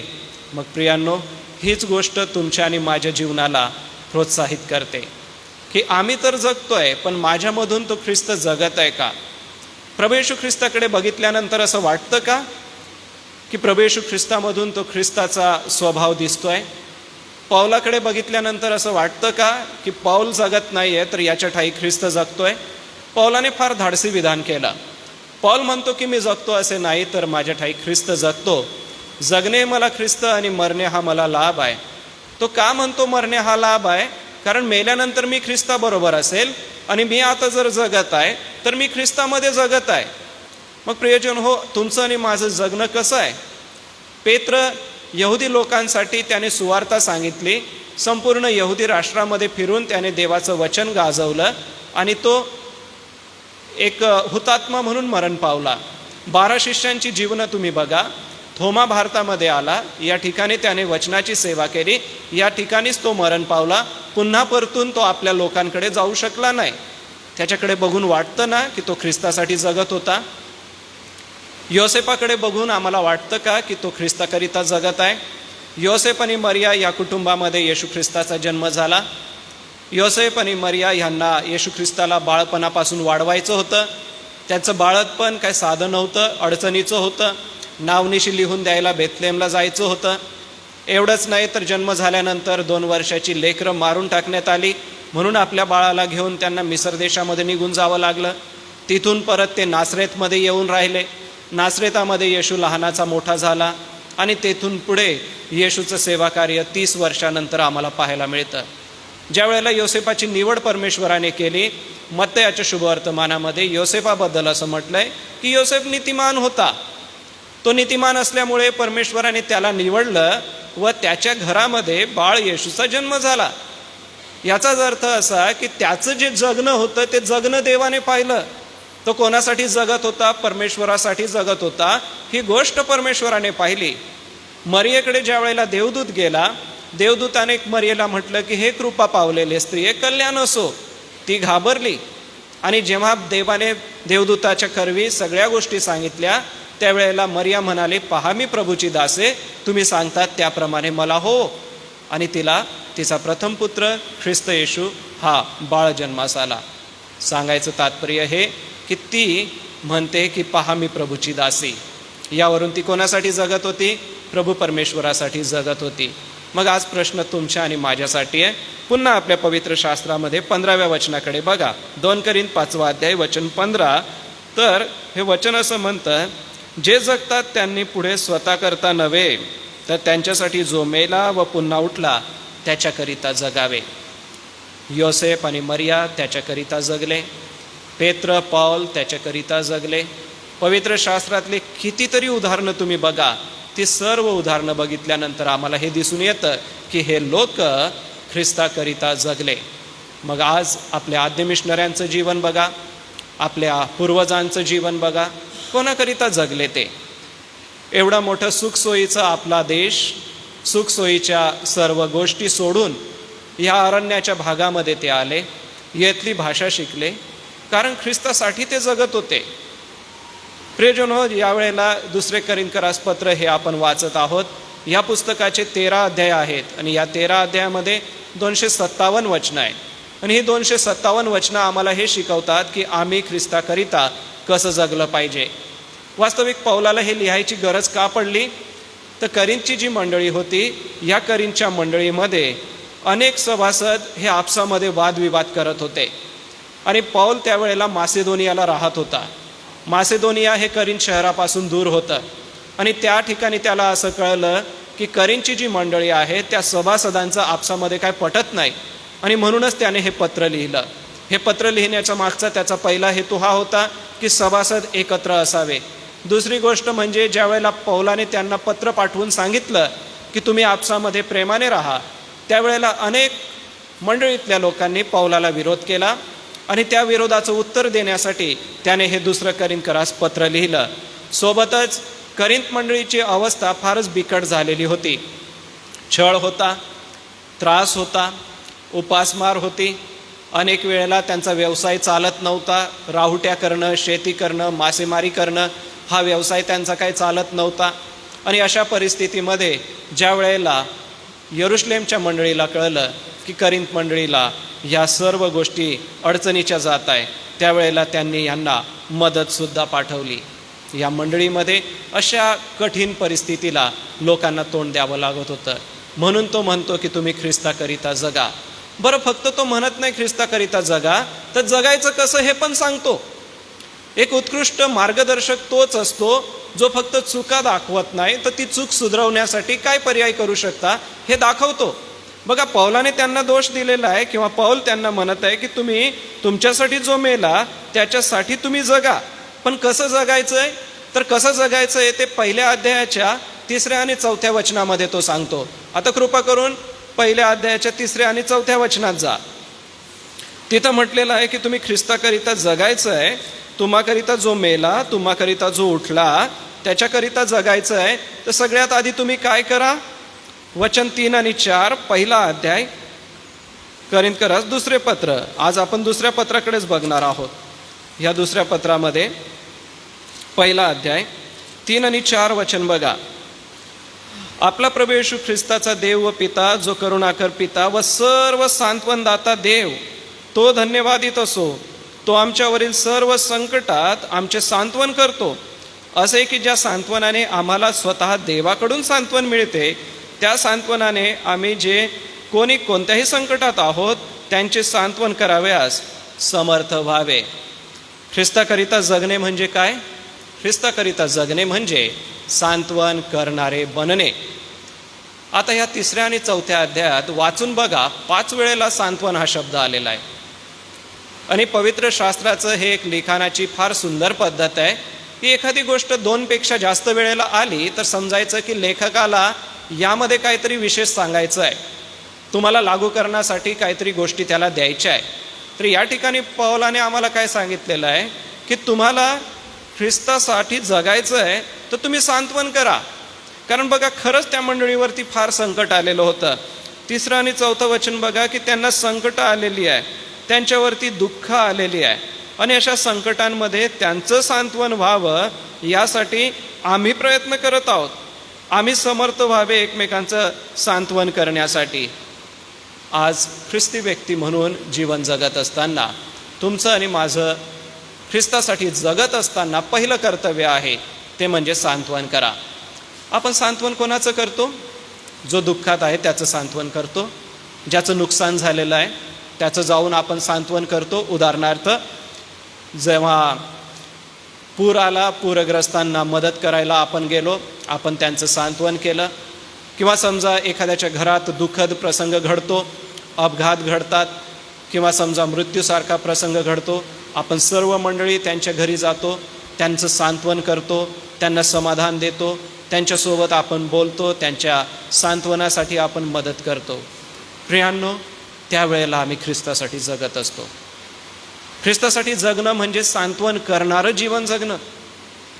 आज सांत्वनाची गरज कोणाला नाही आहे? प्रत्येकाला सांत्वनाची गरज आहे. कोणी ना कोणी वेगवेगळ्या दुःखामध्ये आहे. आणि ही जी करिंथ मंडळी होती ही इतक्या मोठ्या दुःखात होती की त्यांना फार अडचणींना सामोरं जायचं होतं. खूप हाल त्यांचे होत होते, छळ त्यांचा होत होता.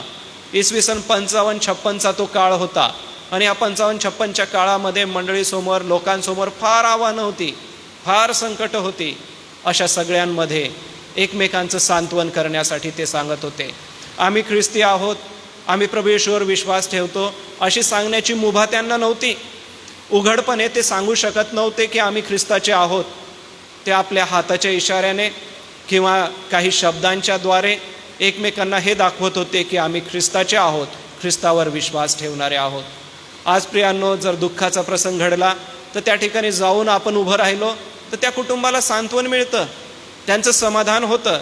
आणि त्यांचं समाधान करणं हे आपलं प्रत्येकाचं कर्तव्य आहे. जो अडचणीत आहे, अशा अडचणीत असलेल्या व्यक्तीकडे तुम्ही जा, थोडा वेळ त्याच्या संगती बसा, थोडा वेळ त्याच्याशी बोला. बघा, त्या व्यक्तीला फार समाधान वाटेल की मंडळीचे अमुक आमच्याकडे आले, आमच्यासोबत बोलले, आम्हाला समाधान वाटलं. प्रियांनो, ख्रिस्तासाठी जगणं म्हणजे सांत्वन करणं आहे. मार्था आणि मरिया ह्यांचा एकुलता एक भाऊ लाजर मरण पावला. येशू ख्रिस्त त्या घरी गेला, त्यांचं सांत्वन केलं, कबरेकडे गेला आणि मृत लाजराला जिवंत केलं. परंतु महत्त्वाची गोष्ट आहे, येशू त्या कुटुंबात गेला, त्यांचं समाधान केलं. सोबतच विधवेचा मुलगा नाईन नावाच्या गावातून येशू ख्रिस्त जातोय आणि त्याने बघितले की विधवा रडते आणि तिरडीवरती तिचा तरुण मुलगा जो मृतप्राय झालेला आहे त्याला घेऊन जात आहे. येशू ख्रिस्त स्वतः त्या तिरडीकडे जातो, त्या तिरडीला स्पर्श करतो आणि त्या मुलाला जिवंत असं त्याच्या आईला आणून देतो. प्रियांनो, येशू ख्रिस्ताला सांत्वन करणं कळत होतं. शिष्यांमध्ये बर्नबा नावाचा एक शिष्य होता. संत पौल सेवा करायला निघाला आणि संत पौलाला बर्नबा नावाचा एक जोडीदार मिळाला आणि या दोघांनी फार चांगली सेवा केली. बर्नबा या नावाचा अर्थ होतो सांत्वन करणारा. म्हणजे बघा, त्याचा स्वभाव इतका चांगला होता की तो जिथे जायचा तिथे तो लोकांचं समाधान करायचा, सांत्वन करायचा. प्रियांनो, ख्रिस्तासाठी जगणं म्हणजे सांत्वनासाठी आपण काम करणं. सांत्वन आपल्या शब्दातून दिसलं पाहिजे, आपल्या कृतीतून दिसलं पाहिजे. जुन्या करारातलं एक उदाहरण आपणासमोर देतो, ते म्हणजे नामी आणि रूथ यांचं.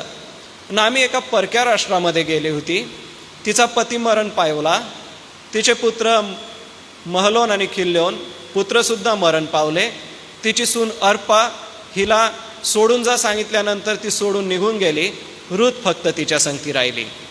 नामीच्या कुटुंबाची तुम्ही आठवण करा. पवित्र शास्त्र आपण वाचून पहा, त्यातील अध्यायांकडे बारकाईने पहा. नामीवरती काय परिस्थिती आली असेल बघा. पती मरण पावलेला आहे, दोघं मुलं मरून पावलेलं आहे, घरात कोणीच पुरुष मंडळी नाही आहे, दोघं सुना संगती आहेत आणि तिला त्या अशा परिस्थितीमध्ये एका वेगळ्या राष्ट्रामध्ये आपलं जीवन जगावं लागणार आहे. आणि ज्या वेळेला तिने ऐकलं की आपल्या बेथलेहेममध्ये सर्व परिस्थिती व्यवस्थित झाली आहे तर ती पुन्हा जायला निघाली. सांगायचं तात्पर्य हे की अशा परिस्थितीमध्ये रुथेने तिचं सांत्वन केलं. रुथेने तिचं सांत्वन केलं नसतं तर रुथेकडे बघून आम्हाला हे वाटतं की ही खरंच परमेश्वरासाठी जगणारी महिला आहे. प्रियांनो, कोणाच्या दुःखाच्या काळामध्ये, कोणाच्या अडचणीच्या प्रसंगामध्ये त्याला सोडून देणं हा आमचा ख्रिस्तीपणा नाही आहे. ख्रिस्तासाठी जगणं म्हणजे काय की त्यांच्या पडत्या परिस्थितीत, त्यांच्या अडचणीच्या प्रसंगात त्यांना जाऊन मदत करणं. इयोबाचंही बघा. इयोबाला फोड आले, तो खाजवू लागला, गळवं त्याच्या अंगावरती आले, इतके की त्याची पत्नी त्याला म्हणते की देवाला दोष दे आणि मरून जा.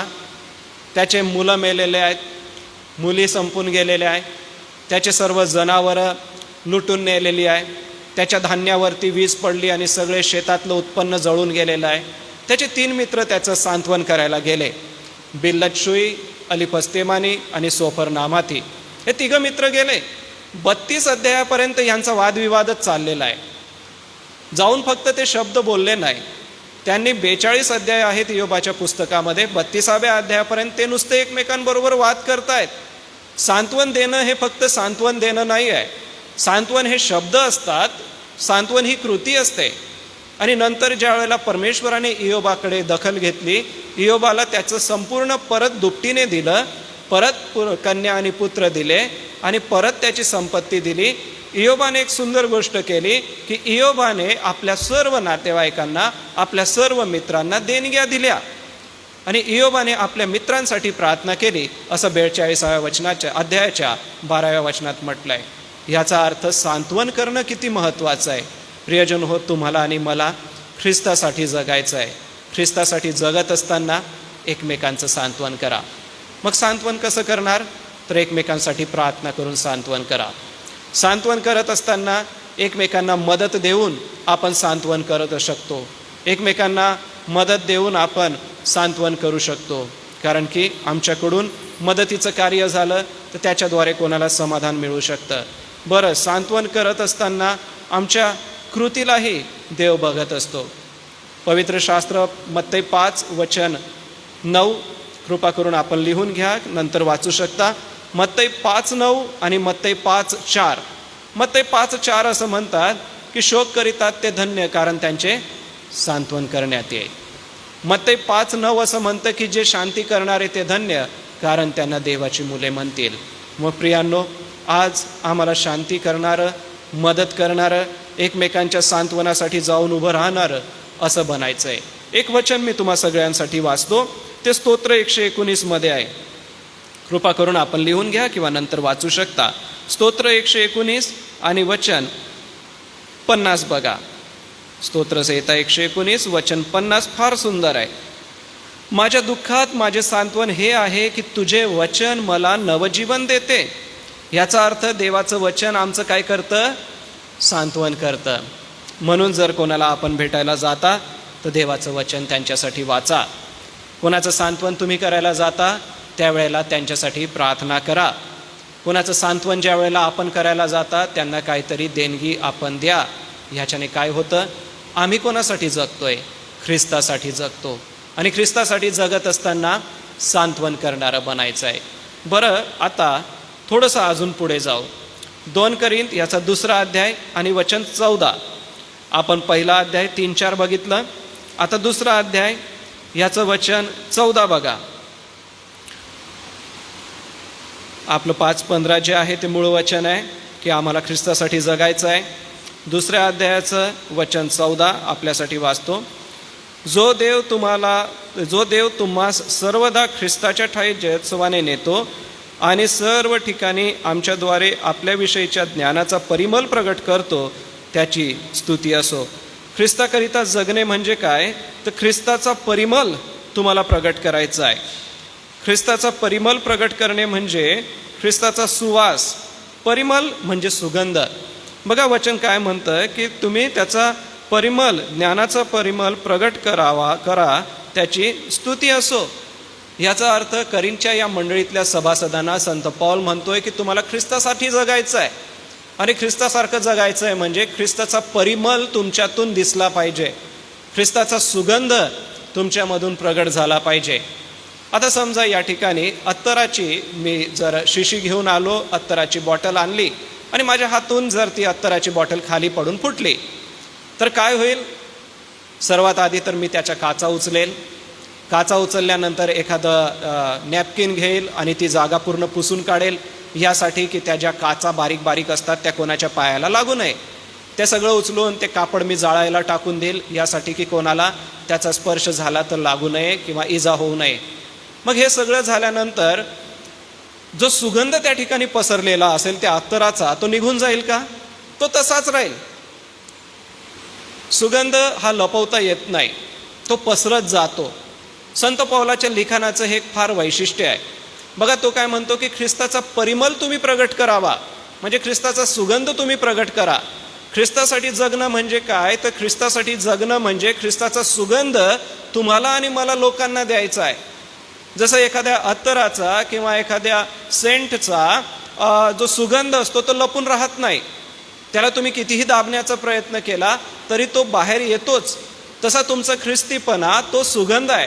आणि हा ख्रिस्तीपणा जितका तुम्ही दाबाल तितका तो अधिक आणि अधिक पसरला पाहिजे, अधिक आणि अधिक दिसला पाहिजे.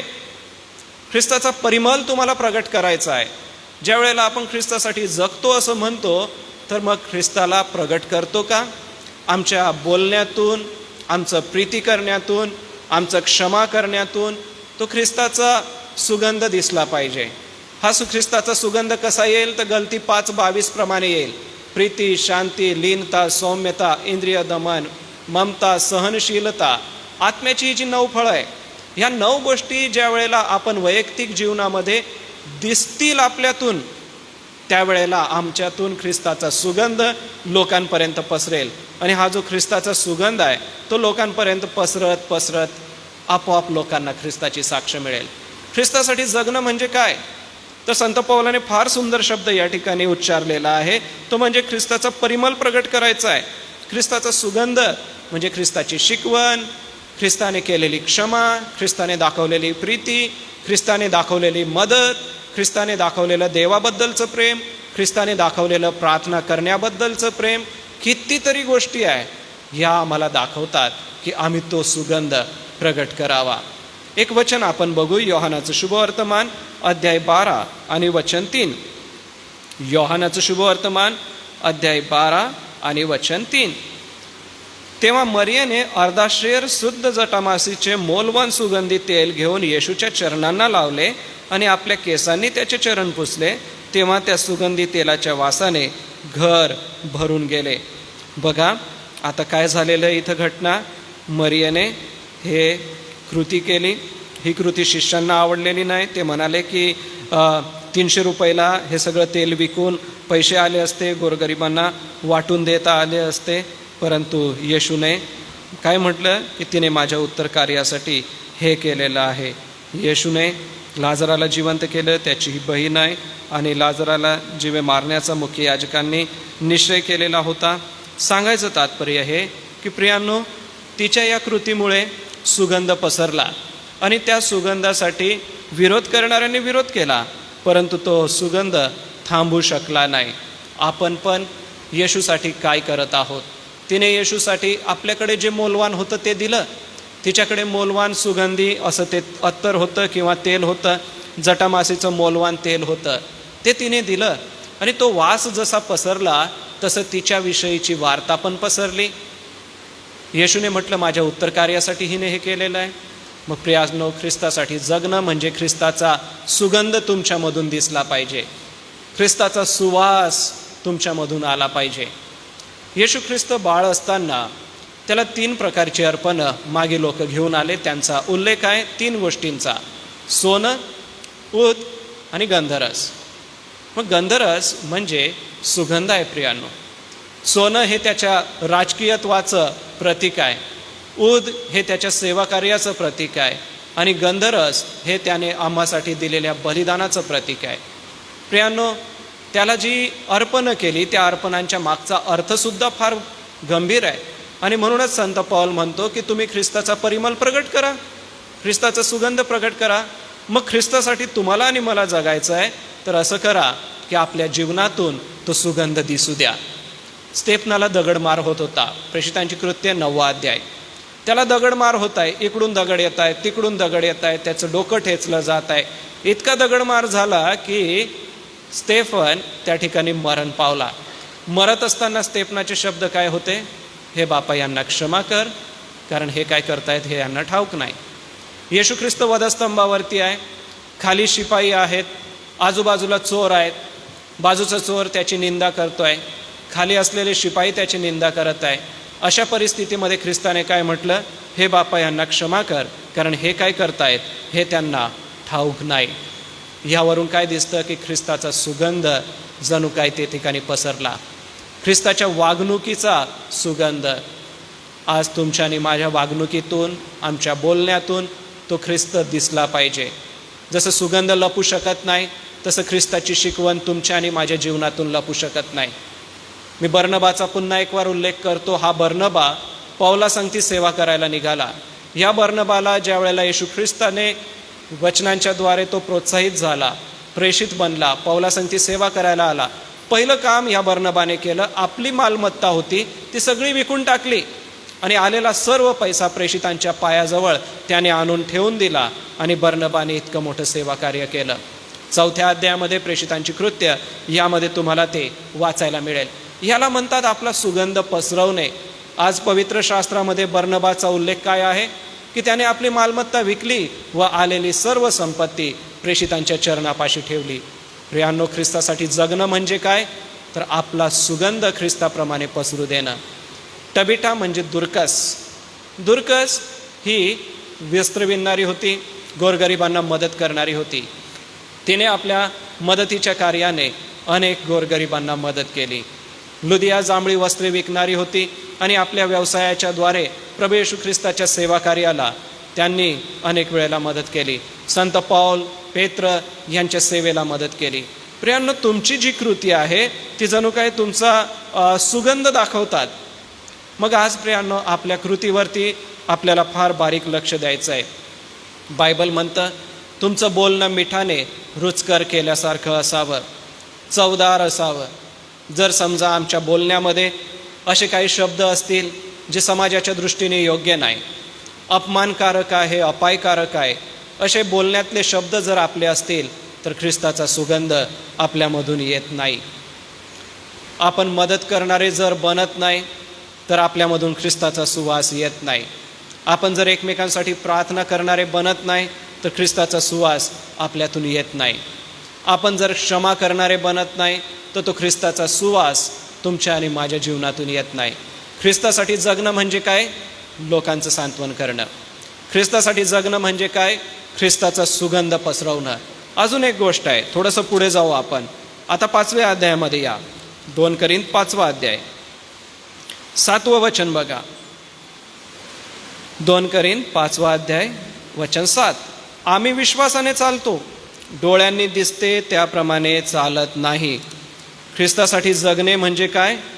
डोळ्यांनी दिसतं तसं चालू नका, विश्वासाने चाला. विश्वासाने ज्या वेळेला आम्ही चालतो त्यावेळेला आपोआप आम्ही ख्रिस्तासाठी जगणारे बनतो. थोमा म्हणतो की मी त्याच्या जखमेमध्ये बोट घातल्याशिवाय विश्वास ठेवणार नाही. योहानाचा 20वा अध्याय 29वा वचन आपण लिहून घ्या, नंतर वाचू शकता. तो विश्वासाने चालत होता का? नाही, तो डोळ्यांनी दिसतं त्याप्रमाणे चालत होता. कृपा करून हे वचन मी तुम्हा सगळ्यांसाठी वाचतो कारण ते फार अर्थभरित आहे. योहान 20वा अध्याय आणि ह्यातलं 29वा वचन. येशूने त्याला म्हटले, तू मला पाहिले आहेस म्हणून विश्वास ठेवलाय, पाहिल्या वाचून विश्वास ठेवणारे ते धन्य. पवित्र शास्त्र म्हणतं की पाहिल्या वाचून विश्वास ठेवणारे ते धन्य. प्रियांनो, आम्हाला ख्रिस्तासारखं जर जगायचं आहे, ख्रिस्तासाठी जर जगायचं आहे तर जे दिसतं त्याच्यावर विश्वास ठेवू नका. विश्वास हा आम्हाला कशा पद्धतीने ठेवायचा आहे तर या ठिकाणी म्हटलं आहे, तू मला पाहिले म्हणून विश्वास ठेवला आहे, पाहिल्या वाचून विश्वास ठेवा. इब्री 11:1 आणि सोबतच रोमकरास पत्र 14वा अध्याय वचन 18 कृपा करून आपण लिहून घ्या. यामध्ये आम्हाला आमच्या गृहजीवनाबद्दल म्हटलेलं आहे की आम्ही आमचं जीवन विश्वासाने जगावं. डोळ्यांनी दिसतं तसं नाही. एक प्रसंग तुमच्यासाठी मी वाचतो. 2 राजेमध्ये तो प्रसंग आहे. कृपा करून 2 राजे ह्याचा 6वा अध्याय बघा आणि यामध्ये वचन 17. आता अलिशाने प्रार्थना केली की हे परमेश्वरा, ह्याचे डोळे उघड, ह्याला दृष्टी दे. परमेश्वराने त्या तरुणाचे डोळे उघडले. तो पहा, अलिशाच्या सभोवतालचा डोंगर, अग्नीचे घोडे व रथ यांनी व्यापून गेला आहे असे त्याला दिसले. आरामी लोक अलिशावर चालून आले तेव्हा त्यांनी परमेश्वराची प्रार्थना केली, या लोकांना आंधळे कर. अलिशाच्या म्हणण्याप्रमाणे त्याने त्यांना आंधळे केले. प्रसंग असा आहे की सैनिक आलेले आहेत, ह्या लोकांना वेढा घातलेला आहे, नगराला वेढा पडलेला आहे आणि मग अलिशाचे जे सोबतीचे सेवक आहे ते घाबरून गेलेले आहेत आणि म्हणूनच अलिशा काय म्हणतो की परमेश्वरा, यांचे डोळे उघड. अनेक वेळेला परिस्थितीला आपण घाबरतो, परिस्थितीच्या अगदी आपण आहारी जातो. प्रियांनो, परिस्थितीच्या पलीकडे पहा, विश्वासाच्या डोळ्यांनी पहा. आजवर आपण आपल्या आत्मिक नेत्रांना उघडलं नसेल, आज थोडंसं जोर त्याच्यावरती देऊया. अलिशाने एक मोठी कृती केली की प्रार्थना केली आणि मग अग्नीचे घोडे रथ त्या सर्व सैनिकांना पळवून लावलं. आलेले अरामी लोक आंधळे झाले आणि निघून गेले. प्रियांनो, आज ख्रिस्तासाठी जर जगायचं आहे तर विश्वासाने जगायचं आहे. आमचे आत्मिक नेत्र आम्हाला उघडायचे आहे. ज्या वेळेला नोहा तारू बांधत होता त्यावेळेला पाऊस पडला का? बांधकाम करत असताना पाऊस पडला का? नाही. बांधकाम पूर्ण झालं, तारू बांधून पूर्ण झाला, नंतर पाऊस आला. मग ते बांधत असताना त्याच्या मनात असा विचार आला का, पाऊस तर काही येत नाही आहे, मी का मेहनत करतो आहे? त्याच्या मुलांच्या आणि त्या मुलांच्या पत्न्यांच्या त्यांच्या मनात असा विचार आला का? किंवा त्याच्या पत्नीच्या मनात असा विचार आला का की अजून पाऊस नाही आहे, कशाला बांधायचं आहे? याला म्हणतात विश्वासाने बांधणं, आत्मिक नेत्र उघडे ठेवून काम करणं. आम्ही ख्रिस्तासाठी जगतोय, परंतु अनेक वेळेला परिस्थितीला इतकं घाबरतो की परिस्थिती समोर आल्यानंतर आमचे आत्मिक नेत्र झाकले जातात. प्रियांनो, डोळ्यांना दिसतं तसं चालू नका, विश्वासाने पहा. नोहाने विश्वासाने पाहिलं की देव माझ्याशी बोलला आहे, पाऊस नक्कीच पडणार आहे, आणि म्हणून त्याने तारू बांधलं. अब्रामाला पुत्र नव्हता, परंतु देवाने त्याला म्हटलं की मी तुझी संतती आकाशातल्या ताऱ्यांइतकी व समुद्रावरील रेतू इतकी केली. त्याला पुत्र झालेला नाही आहे, तरी तो प्रवास करत करत निघाला आणि प्रवास करत करत तो गेला. याला म्हणतात विश्वासाच्या नेत्राने चालणं. थोडंसं जर आपण अजून पुढे गेला तर शद्रक, मेशक आणि अबेदनोगो यांच्या जीवनाकडे बघा. त्यांनी विश्वासाने, म्हणजे डोळ्यांना दिसतं तसं नाही, सुंदर सुंदर अन्न त्यांच्यासमोर होतं, द्राक्षारस त्यांच्यासमोर होतं, खाद्यपदार्थ त्यांच्यासमोर होते, परंतु यांचा आम्हाला विटाळ नसावा हे त्यांनी स्पष्ट सांगितलं. ह्याचा अर्थ ते आत्मिक नेत्राने आपलं जीवन जगत होते. प्रियजन हो, आपल्याकडे जे मिशनरी होऊन गेले, सगळ्या मिशनऱ्यांचं जीवन बघा. त्यांनी बघितलेल्या गोष्टीवर विश्वास ठेवला नाही, देवावरती आत्मिक रीतीने विश्वास ठेवून ते आले. चीन देशामध्ये हडसन टेलर नावाचे एक मिशनरी गेले. ह्या मिशनऱ्यांनी फार सुंदर सेवा 1850 साली चीन देशामध्ये केली. चीन देशामध्ये ते गेले, त्यांची भाषा शिकले, आणि हडसन टेलर हे इंग्लंडमधून ज्या वेळेला गेले त्यावेळेला लोकांनी पुष्कळ विरोध केला की चीनसारख्या देशामध्ये तुम्ही सुवार्थ कसं काय सांगणार. परंतु 20 वर्षपर्यंत हडसन टेलर त्या ठिकाणी सेवा करत राहिले. 20व्या वर्षी एक व्यक्ती ख्रिस्ताकडे आला आणि हडसन टेलरला म्हणाला की तुम्ही ज्या येशू ख्रिस्ताविषयी सांगतात मला त्याचा आनंद आहे, कृपा करून मला त्याबद्दल अधिक सांगा. आणि तो व्यक्ती प्रभूकडे वळला. कालांतराने फार मोठी मोहीम चायना देशामध्ये सुरू झाली आणि हडसन टेलरने 800पेक्षा अधिक मिशनरी त्या देशामध्ये पाठवले. 800पेक्षा जास्त मिशनऱ्यांनी त्या ठिकाणी सेवा केली. चायना इनलँड म्हणून एक संस्था स्थापन केली आणि आजही त्यांचं सेवा कार्य चालू आहे. 1850मध्ये सुरू झालेलं हे सेवा कार्य प्रियांनो अविरत असं पुढं चालत आहे. ह्याला म्हणतात विश्वासाच्या नेत्रांनी पुढे बघून चालत राहणे. आज प्रियजन हो, देवाचं हे पवित्र वचन आपल्याकडे आलेलं आहे. या वचनाचा स्वीकार करा आणि पुन्हा जो 5वा अध्याय आहे 2 कनितचा त्याच्या 15व्या वचनाकडे बघा की स्वतः करता नव्हे तर त्यांच्यासाठी जो मेला व उठला त्याच्याकरिता जगावे. तर आज प्रियांनो, तुम्हाला आणि मला स्वतःकरिता नाही जगायचं आहे, तर आम्हाला ख्रिस्ताकरिता जगायचं आहे. मग ख्रिस्ताकरिता जगत असताना सांत्वन करणारे बना, ख्रिस्ताकरिता जगत असताना ख्रिस्ताचा सुगंध देणारे बना, आणि ख्रिस्ताकरिता जगत असताना विश्वासाच्या डोळ्यांनी बघणारे बना. जर आपल्याला हवं असेल तर 1 अध्याय 3 वचन, 4 वचन, 2 अध्याय 14 वचन आणि 5 अध्याय 7 वचन, ही वचनं आपण लिहून घ्या. ती याच्यासाठी की वचन 15 जो आहे 5व्या अध्यायाचा तो आम्हाला ख्रिस्ताकरिता जगावे असं सांगतो. मग जगायचं कसं?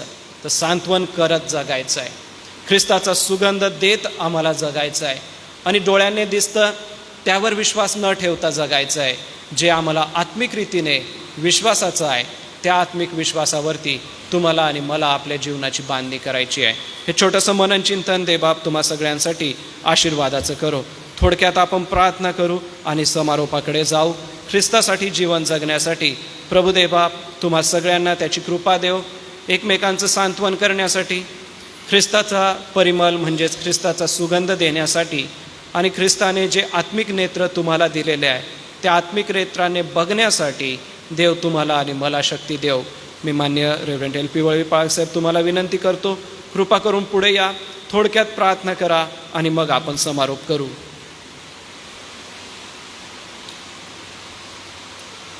प्रार्थना करू आपण. पवित्र स्वर्गीय पित्या, प्रभू येशूच्या पवित्र नाव, आज जी सहभागिता तुझ्या वचना करवी, तुझ्या दासाकडून जे सत्य आणि पवित्र वचन आमच्या जीवनासाठी, आमच्या जीवनाचा उद्देश, जो मुख्य उद्देश आहे, ख्रिस्त येशूसाठी आम्ही जीवन जगावं, या तुझ्या पवित्र वचनामधून पुन्हा एकदा प्रभू ही एक कृपा आम्हाला मिळावी की खरोखर प्रभू प्रतिदिवशी आम्ही ख्रिस्ताकरिताच आम्ही जगावं, ख्रिस्ताच्या गौरवासाठीच आम्ही जगावं. आणि जे ख्रिस्त येशूचा कळवळा आणि प्रीती, ज्या प्रीतीने कळवळ्याने येशू भरून या जगामध्ये जगला, दुःखिता गळा गेला, सांत्वन केलं, सहाय्य केलं, मदत केली, ते ख्रिस्ताचं जीवन आम्ही जगावं ही तुझी इच्छा आहे. आणि तुझी इच्छा तुझ्या दासाकरवी तुझ्या पवित्र वचनामधून आमच्यासमोर तू स्पष्टपणे ठेवलेली आहे. आणि या जगण्याच्या उद्देशाकडे जाण्यासाठी प्रभू तुझी कृपा आणि पवित्र आत्म्याचं सामर्थ्य आम्हाला मिळावं, यासाठी की खरोखर आमचं जीवन हे प्रतिदिवशी तुझ्याकरिता आम्ही जगावं, आमच्यामधून ख्रिस्ताला जगाने पाहावं, ख्रिस्ताचं सत्य, ख्रिस्ताचं प्रेम आणि ख्रिस्ताचं चांगुलपण आमच्या जीवनामध्ये पाहावं. आणि म्हणून प्रभू आज जे काही वचनामधून तुझ्या गौरवी योजनेनुसार आमच्यासमोर आलेलं तुझं सत्य वचन ते आमच्या अंतःकरणामध्ये प्रकाशू दे. त्या वचनाच्या प्रकाशामध्ये, त्या वचनाच्या योगे येणाऱ्या सामर्थ्याने आम्हाला या दिशेने चालण्यासाठी लागणारी कृपा पुरीव. पुन्हा एकदा धन्यवाद देतो प्रभू. खरोखर तुझ्यासाठी जीवन जगणं किती चांगलं आहे, ते तुझ्या गौरवासाठी आहे. म्हणून ही कृपा तू मला, आम्हा सर्वांस तू पुरीव. ही विनंती प्रभू येशूच्या नावात मागतो, म्हणून तू आहे. आमेन. आपण सर्व आपल्या जागेवर उभं राहू. प्रभूने शिकवलेली प्रार्थना म्हणूया आणि प्रभूच्या प्रार्थनेनंतर आशीर्वादासाठी सन्माननीय रेव्हरंड जे.एच. पठारे पाळक साहेब पुढे येतील, आशीर्वाद देतील आणि सुवंद देवा परात्पर गीत गाऊन आजची भक्ती एकमेकांना भेटून समाप्त करू. हे आमच्या स्वर्गातील पित्या, तुझे नाव पवित्र मानिले जाऊ, तुझे राज्य येऊ, जसे स्वर्गात तसेच पृथ्वीवरही तुझ्या इच्छेप्रमाणे हो.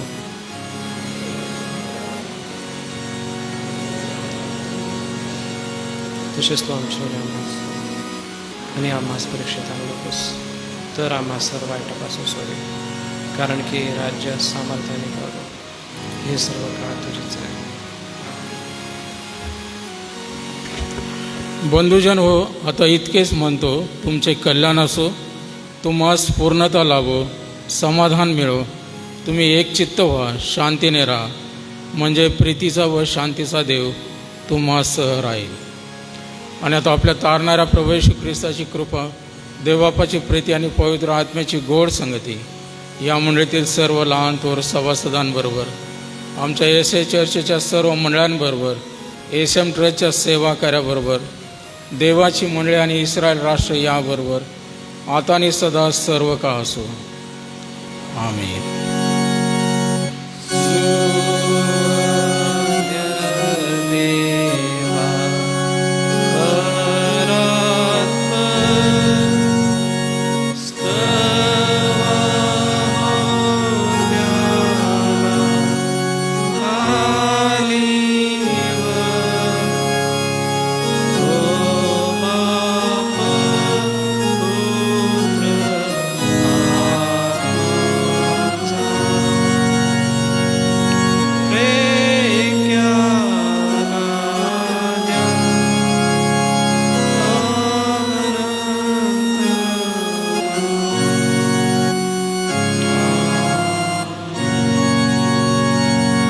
सर्वांना सलाम.